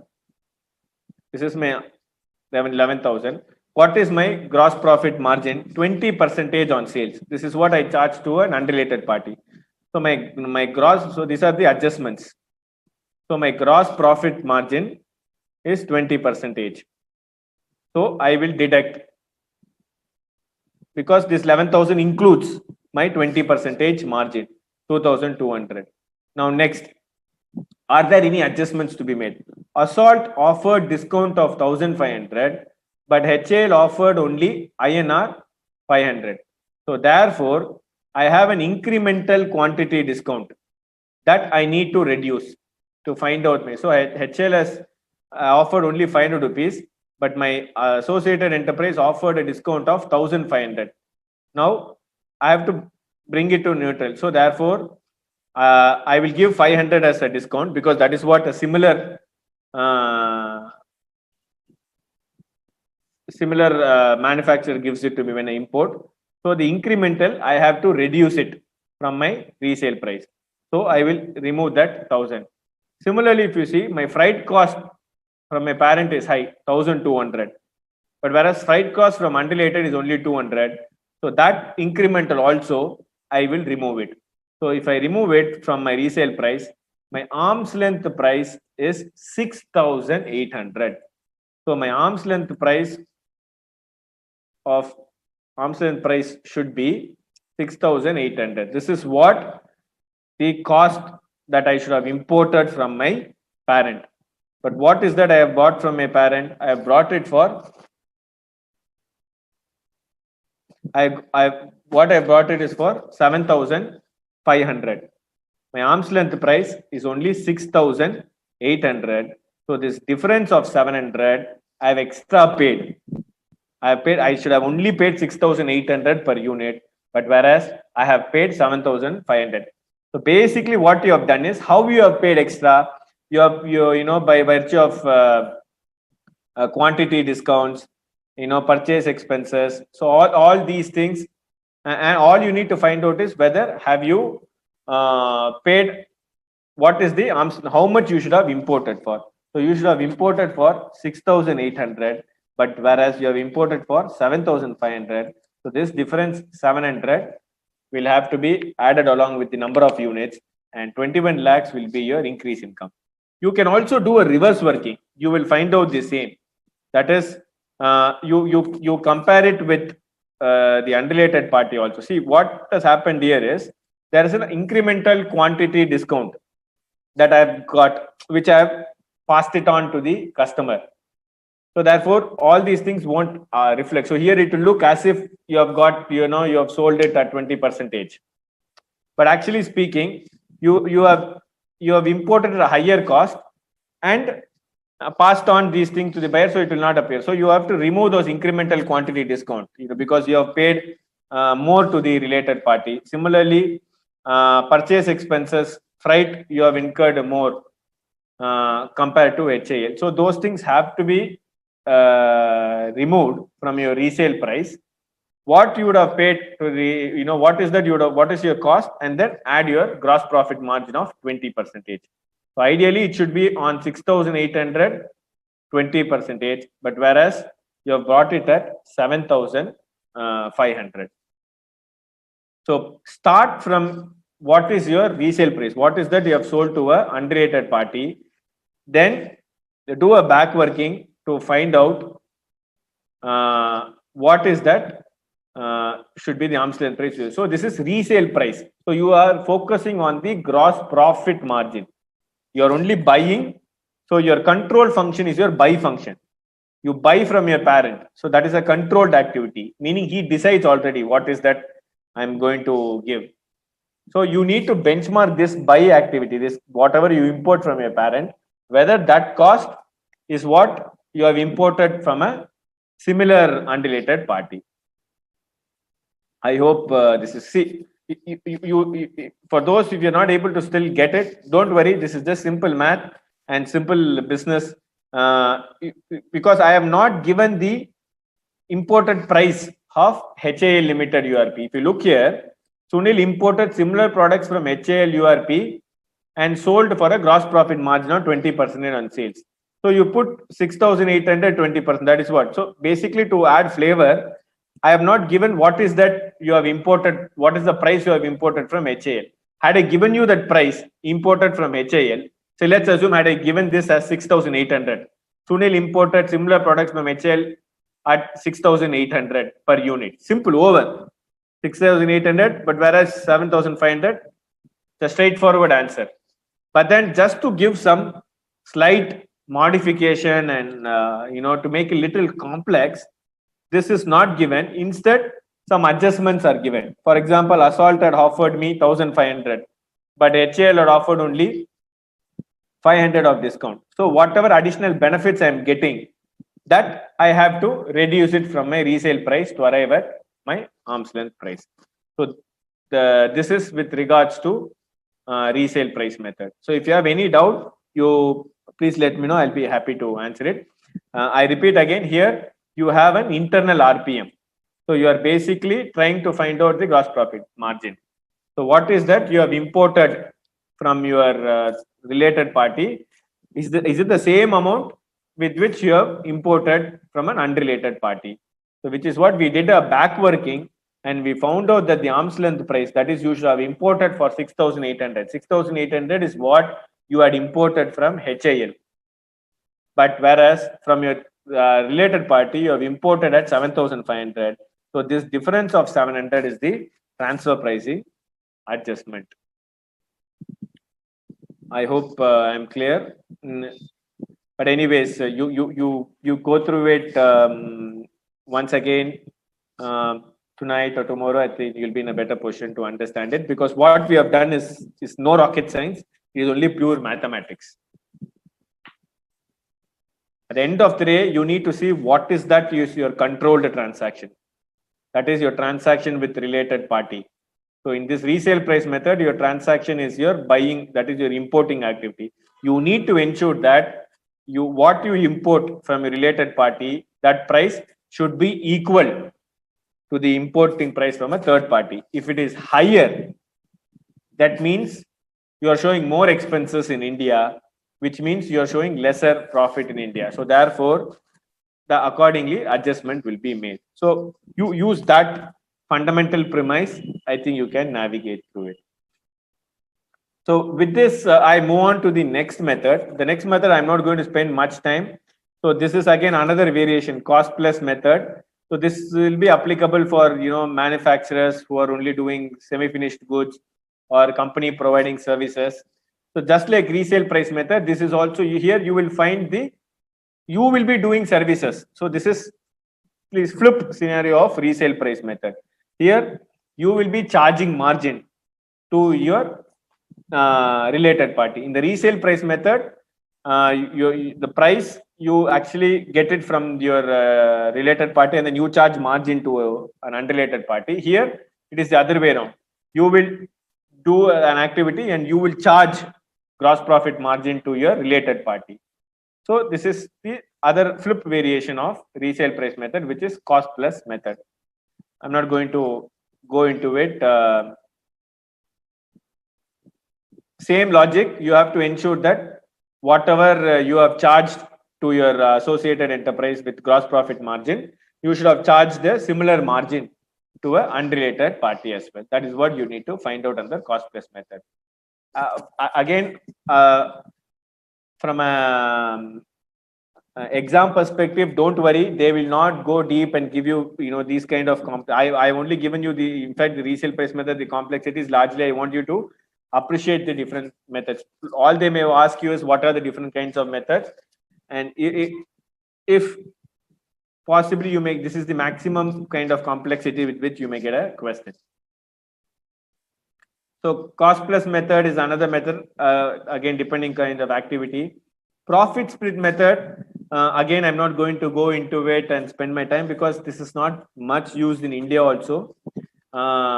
This method is when both related parties contribute same proportion. Normally, if you see in resale price method, the related party in India contributes very little. Similarly, in cost plus method, the related party contributes more. That is, Indian company does all the manufacturing or so. But in profit split method, this will normally work for pharma companies or let's say I've given an example. Company A designs and manufactures electric components. So once it manufactures electric components, it will send it to company B in India. Company B using those electric components will come out with a new electronic product. So if you see both company A and company B are producing unique intangibles or unique value. So in those situations, you need to split the profit. So, and one advantage of profit split method is it is very difficult to arrive at a profit split. So that is why it is not much used.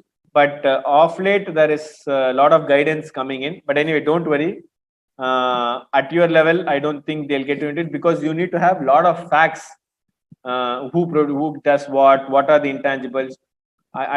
Those all become again very subjective exercise, and I think will not be tested at the exam level or at your level. So these are more left for practical aspects.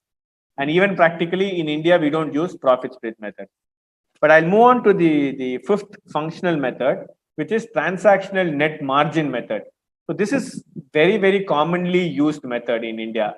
Either comparable uncontrolled price is used or transactional net margin. This is the most commonly used. I'll tell you why this is the most commonly used. Because under the transactional net margin method, the wordings used, if you see,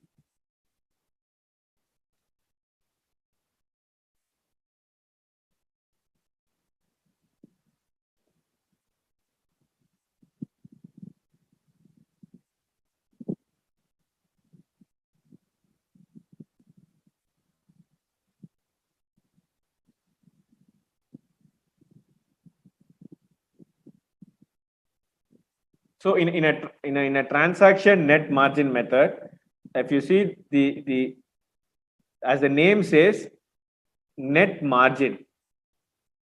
So here we are concerned not on the transactions, we are concerned on the operating profit margin. Now, why this is most commonly used is very difficult to get transaction specific comparables. If you see in the resale price method, same engine was imported and all those things. So those are all academic questions, so I can build it. But in practical, very difficult to get exact comparables, very specific, because as I mentioned to you, the functional, the others all slightly vary. If me importing LG, I'm an importer to Philips, I'm an importer to other. The products may be same, but each has their own unique functions. Their brand value is different. Philips will have different and Japanese brand. So the functionally lot of aspects you need to look at it, and terms are different. So therefore, very difficult to get an exact comparable transaction. So that is why the transactional net margin method is widely used, because it only focuses on the operating profit margin. So for example, Infosys net operating margin, that's why it's called net margin. My net margin, net operating profit margin is 20%. That is my operating profit divided by sales, or operating profit divided by cost. If my operating profit margin is 20%, that operating profit margin will be benchmarked. So Infosys India does transaction only to Infosys USA. So now the net operating margin we figure out as 20%. Now whether this 20% is arm's length, we will take similar software companies providing services to unrelated parties and take the final operating margin. So the advantage you have in operating profit margin is sales minus cost of goods sold minus gross profit minus operating expenses. So only your margin is checked. Your gross profit margin is not checked. Your selling and administration value addition is not checked. All they are checking is only the margins. So this way, it is easy to establish. That is why these are all called transactional profit methods. If you see, the others are traditional transaction method. The transactional net margin only focuses on the final margin and does not focus on the transactions. So they only find out whether you are a similar comparable company, and then accordingly determine only the margins. So as I mentioned to you, this is widely used in India because in getting exact comparable is very difficult. In India, how we get comparable is there are some databases which gives the financials. So all financials are available under the MCA. So they will give the financials. So therefore, it's easy to arrive at the margins, profit margins. I cannot look at the transaction because Infosys India doing a certain software development. That software development is what TCS is doing to a third party, or Hexaware is doing to a third party. Very difficult. That will not be reflected in the financials. Those are secret. You never know what is that. So therefore, you cannot get functional or transactional comparison is very difficult. So that is why what you do is, what is available financials are available. So you see whether they are to a certain extent comparable companies. If yes, then you take the margins and see whether their profit margin are equal to what the transfer price margin is. So Infosys India charging to Infosys final net margin, that should be equivalent to similar comparable companies doing uncontrolled transactions. So as I mentioned to you, comparability is a very practically difficult aspect. That is why it makes transfer pricing an art, and you need to find exact comparable. You need to benchmark properly. You need to see what is it. So that's why transaction net margin method is commonly used, because getting data of transaction difficult. So people compare with the operating margins and try to establish that their transfer price is similar to arm's length price. I'll show you one example. So what they will do is, so the tested party here is the closely related transactions. So this is what an associated enterprise transactions. Associated enterprise charges to its another associated enterprise 4%. 4% is the margin. Now, what we need to do is, so what ideally they will do is they'll try to find out closely comparable companies. So let's assume this is, I'll give you an example. Let's say this is McDonald's. So McDonald's US and McDonald's India, some transaction happening, it is 4%. So now I need to find out similar companies. So it can be KFC, Burger King, maybe Starbucks, and then let's assume they all deal with unrelated parties. KFC don't deal with any of its group entity. KFC, Burger King,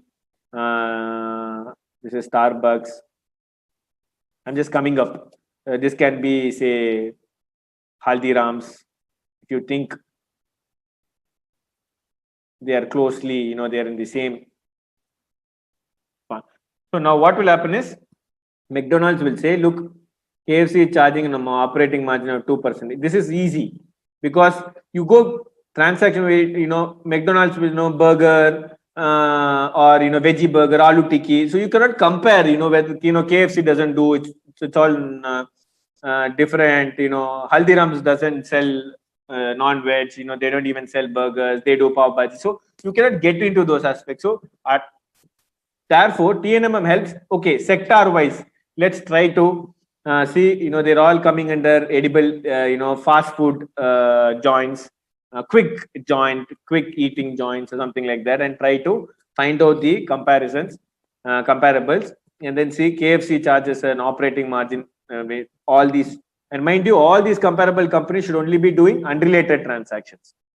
So comparable A, 2% margin, comparable B, 3%, comparable C, 4%, comparable D, 6%. And then you should compare these with your margin 4% and accordingly prove whether your transfer pricing is equal to your arm's length pricing. So this is what TNMM, and this is why TNMM is very famous or very widely used, because you're only doing an operating profit margin. Now, how they have find out the operating profit margin here? Operating profit divided by sales.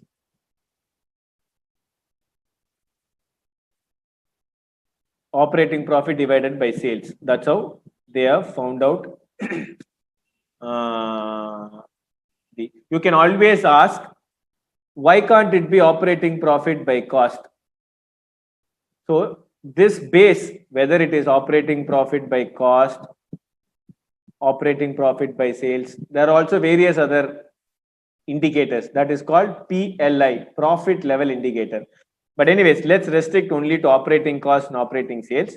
Now, this denominator should always be a untainted base. That is, normally if you see, if it is operating by cost, then, so which means that is this base should be uncontrolled. And so what happens, let's take a scenario.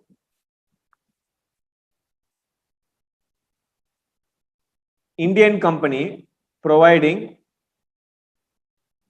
software services to US company. It will incur some cost, employees and other things, say 100. Now margin, it will keep some operating margin, say 25%. And then sale price will be 125. Now, if you see, this sale price is actually controlled. But this cost 100 is not controlled, because the parent company cannot say your cost should be 100, because this will include manpower, office, these are all unrelated party, but this is controllable. So your profit level indicator must always be an untainted base. So in these situations, the sales is not being influenced. So that's why operating profit basis. You can also take operating profit by cost, depending upon the situation. But the bottom line you need to keep in mind is the base should be an untainted base. What I mean by untainted base is nobody should have influenced you. So anyway, at your level, let's try to, so they will not get into whether operating profit by sales or operating profit, but please keep this in your mind. When you do transfer pricing transaction and when you do TNMM and when you arrive at operating profit margin, your operating profit, the base should always be a untainted base. So to repeat again, this is what normally happens in a transaction net margin method. You have to find out what is your operating profit margin. So you are not worried about cost of goods sold, you're not worried about revenue, you're not worried about transaction, you're only worried about your net margin. That's why it's called transaction net margin method. This was introduced because of comparability issues. In cost plus RPM or cup, you always have a comparable issues. So therefore, to reduce some extent of this comparable difficulty, they said, okay, try to come out with a reasonable comparable company and let's only focus on the operating profit margin. Let's not go into transaction wise specific. So that's why the net margins are checked, and if the net margins are more or less is what you have charged to your related party, then it becomes the transaction transactional price. So in this case, I have charged 4%. Now I have 4 comparable companies. I can do a arithmetic mean. So 10, 13, 15. So 15 by 4. So roughly comes to 3.9. So let's say it also comes to 4%. So therefore, I can say my transfer price is equal to arm's length price.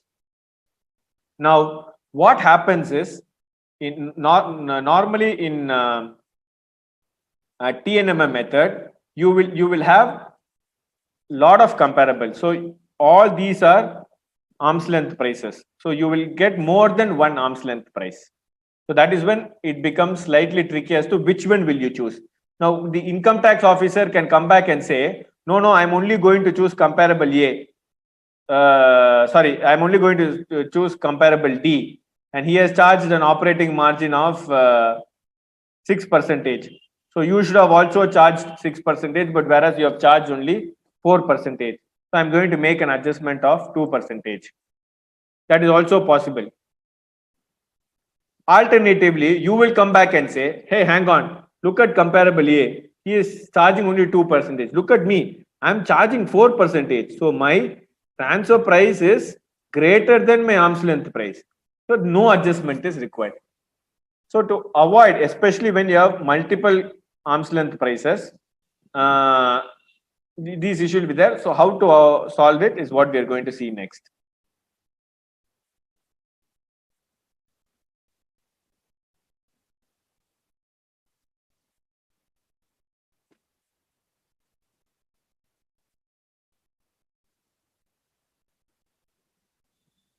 In fact, we can try this one example before I go to the multiple. What will happen when you have multiple arm's length price? This is again just to reiterate example. AE1 is an Indian company manufacturing wireless mouse and sells it to its associated enterprise. No internal transaction is available. It has benchmarked with one company which is similar to in market. So this is a very simple example where I have found only one comparable company. So I have found one comparable. The example is largely to give you a understanding of how TNMM works. So if you see my sales wireless mouse, I sell it to my associated enterprise, 130, operating expenses 85. I have paid interest of 5. My net profit is 40. So now you need to find out the operating margin for A Limited and also to find out operating margin for J Limited. Now let's try to find out the operating margin for J Limited, because that will be our arm's length price. So what is the operating margin for J Limited? When I take operating, interest is not operating. So I should not take interest. Interest is a finance, non-operating. So therefore, my net profit is 200 minus 120. My net profit is 80. So operating profit 80 divided by sales 200. This is my margin. So 80 divided by 200.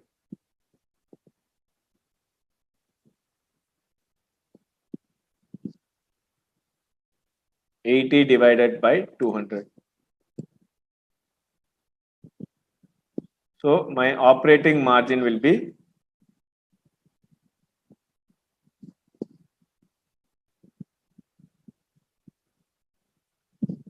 sorry, yeah.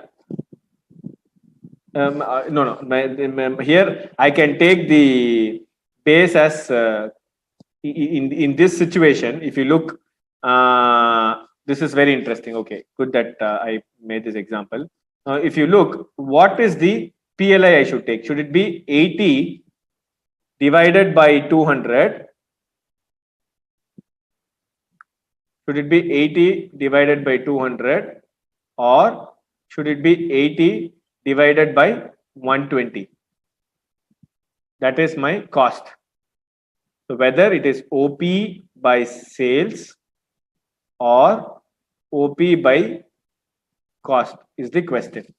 Now, for that, you need to look your transaction. Here, if you remember profit level indicator, my denominator should always be untainted. So Indian company manufactures wireless mouse and sells it. So this cost of 85 is not controlled. So therefore, OP by operating profit by operating cost should be the PLI. Operating profit by operating cost should be the PLI. I repeat again, your profit level indicator should be your operating profit. The denominator should always be an untainted. That is, it should be, you should not, nobody should have controlled you. So operating profit by operating cost will be my profit level indicator. This is called PLI, profit level indicator. So in this case, if you look, the operating expense, Indian company manufactures wireless mouse and sells it. So this sale price is what we are now concerned about, because this can be influenced because group entity. So we should not take sales. We should only take OP by OC. So therefore, for J Limited, PLI will be, what is the profit? 80 by 120. So 80 by 120.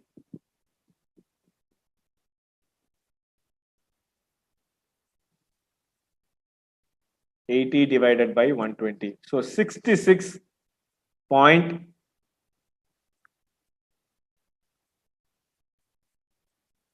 So the 66.67% is the margin. So 66.67 is the operating profit margin of J Limited. Now let's try to find out what is the operating profit margin for AE1 Limited. What is the operating profit? 130 minus 85.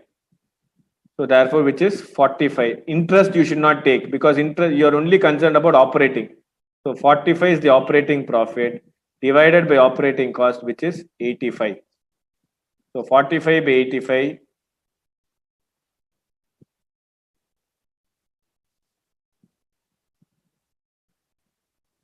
So 52.94.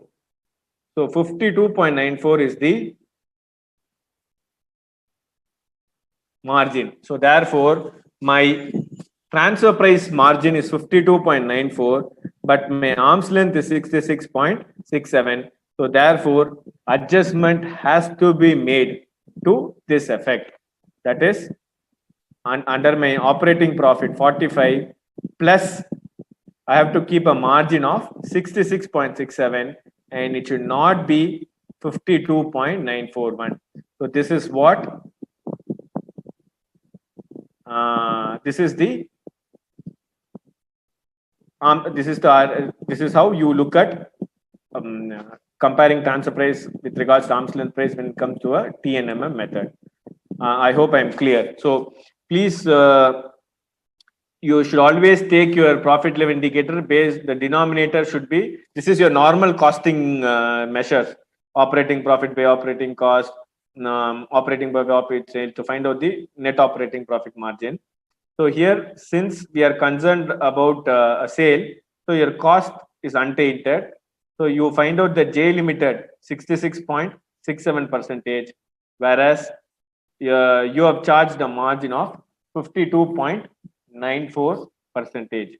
So therefore, your transfer price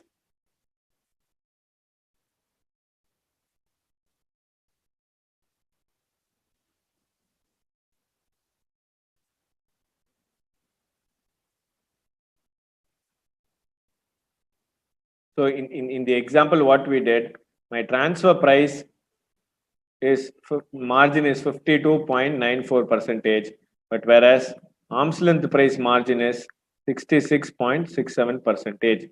So I have to increase my sales price in the example given. So TNMM is used to compare the profit margin. Now, why it is used to compare the profit margin? Because exact comparability is very difficult. So therefore, TNMM helps in finding out the profit margin. The profit margin is used because to a certain extent, comparability aspect issues are resolved compared to other methods. So that is why transactional net margin method is used.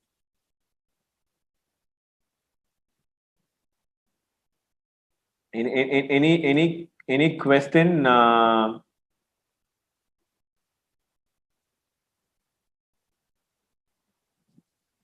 So this is what transactional net margin methods is. As I mentioned to you, at your exam level, they may ask you to find out whether they will not give you multiple comparables. They may, but rarely they will. Actually, even TNMM computation and TNMM is very rarely checked. All they have done so far is the examples what we have done. There's only been at the comparable uncontrolled price method, CUP method. But in general, if they ask you to find out operating margin and the TNMM, this is how you have to go about. If you remember, this is the profit level indicator I was referring to. Normally, profit level indicator is used only for transactional net margin method. So we have seen the 5 methods. Comparable uncontrolled price, very simple, very easy.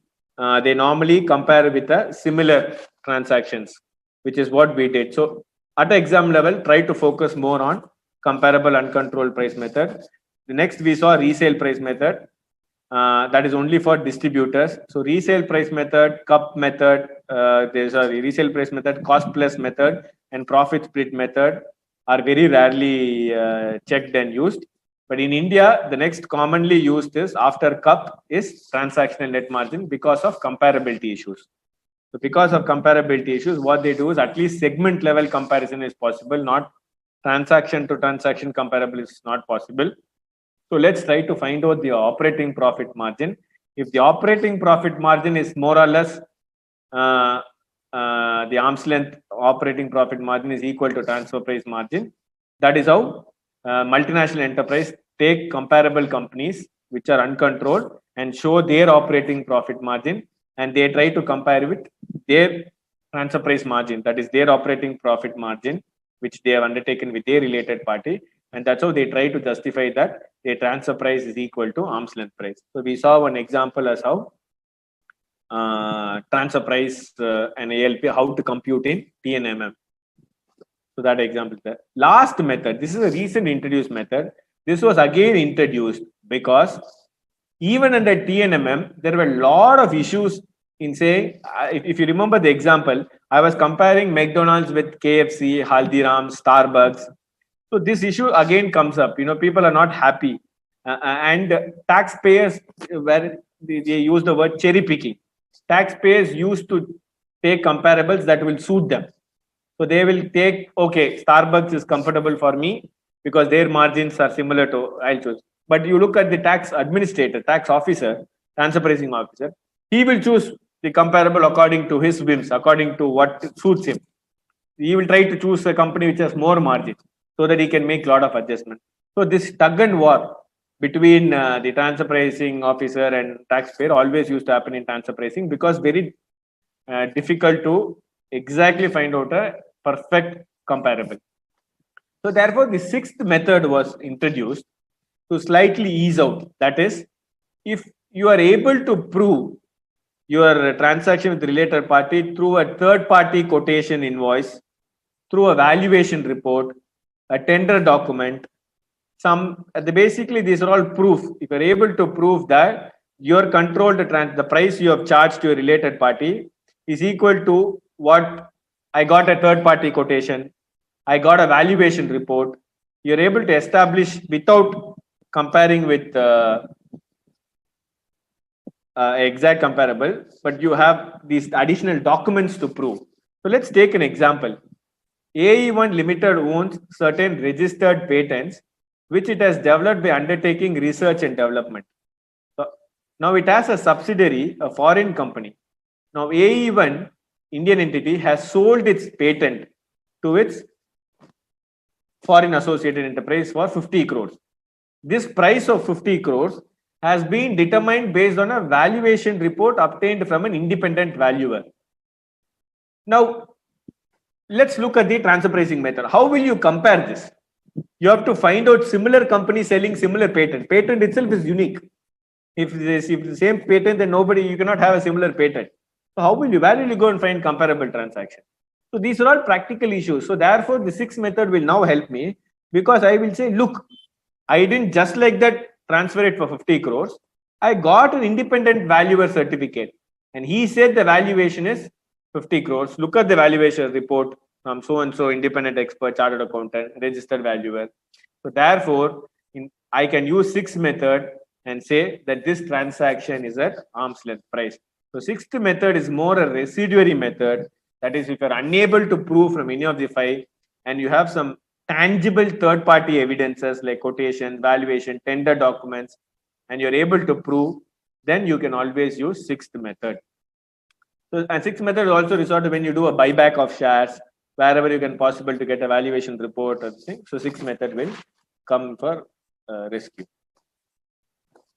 So now I'm going to stop here because there's only one aspect left, which we will do in the next class on usage of range and arithmetic mean. That will come when you have multiple arithmetic prices. So in this example, you have comparable A, B, C, D.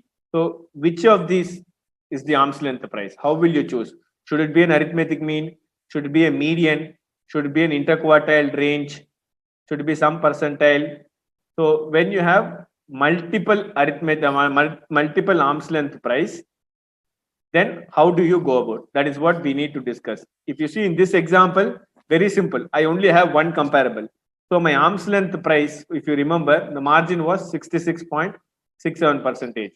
So life is very easy. But what if I'm getting multiple comparables? I'm in a sector where I can find out a lot of comparables. Normally IT, ITAS, BPO, KPOs. So I can find a lot of comparable entities, software development companies. So in such scenario, which margin should I choose? That is what we are going to do in the next class. So now, just to sum up what we discussed the arm's length pricing method. So at the end of the day, the arm's length price should be equal to your transfer price. Now, how to get the arm's length price? You have to benchmark and see how a uncontrolled third party transaction is happening, for which we have 6 methods prescribed. The comparable uncontrolled price method is a very simple, straightforward method where you have to compare your transaction with a related party with a similar transaction with an unrelated party, internal cup. Resale price method is again used only when you are a distributor. You compare the gross profit margin. Cost plus profit split are other methods which you can always, you can look at it, some other variations. So I'm not going into it.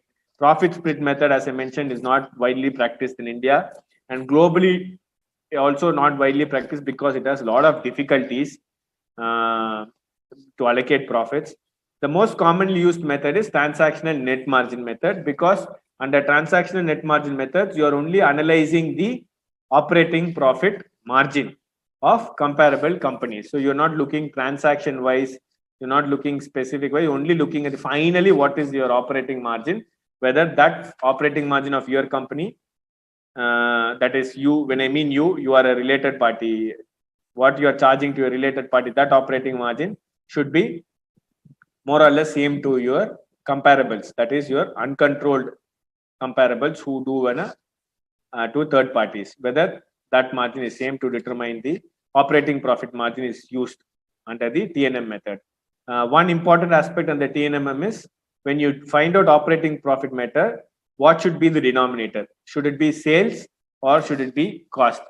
The denominator should always be a untainted base. That is, if you are selling it, in this example, AE1 is selling it to AE. So your sale price is tainted, but whereas your cost price is untainted. The 85 rupees AE would have incurred as operating expenses has no influence of AE2. But whereas the sale price, so therefore, in this situation, your profit level indicator should be operating profit divided by operating cost. So you need to find out your comparables PLI also, operating profit, operating cost. In this example, we saw J Limited's operating profit by operating cost was 66.67%, whereas AE1 had an operating margin of 52%, which is less. So therefore, the difference has to be adjusted, and thereby my sale price will go up. So this is what you do under TNMM. And sixth method is used when you are unable to find any comparables, but you have some valid third-party documents, valuation reports, tenders. You can use that to justify your transfer price. So these are the 6 methods, and this is how you determine arm's length price. I would request you to go through the examples again. As I mentioned to you, at an examination level, they will try to test you more at the cup level, and which is nothing but pure mathematics. Compare my related party transaction with my unrelated party. So in the next class, we'll wind up transfer pricing. So we will look at penalty, dispute prevention, and we'll also look what will happen if you have multiple arm's length prices. How will you use? So if you have any questions, please show the question box. We'll address it in the next session. I kindly request you to go through some of the exercise problems in the material also to get a firm grip. So this is to do with today's session. So thank you. I hope I have answered Ambika's question. Normally, if the TNM revenue, the appropriate base will be operating cost, because if you are selling it to your related party, operating cost, but if you are buying it, then your sale price will be your denominator. So it depends on the transaction. So normally, if in India we do software development activities, so we sell it to our related party. In such a situation, my operating cost will be my denominator PLI. But if I'm buying it, then I'm selling it to unrelated party. Then my sales, I will use that operating profit by operating sales to find out my operating margin. So thank you very much. If you have any questions, please note down, and then we'll take it up in the next session. Good night.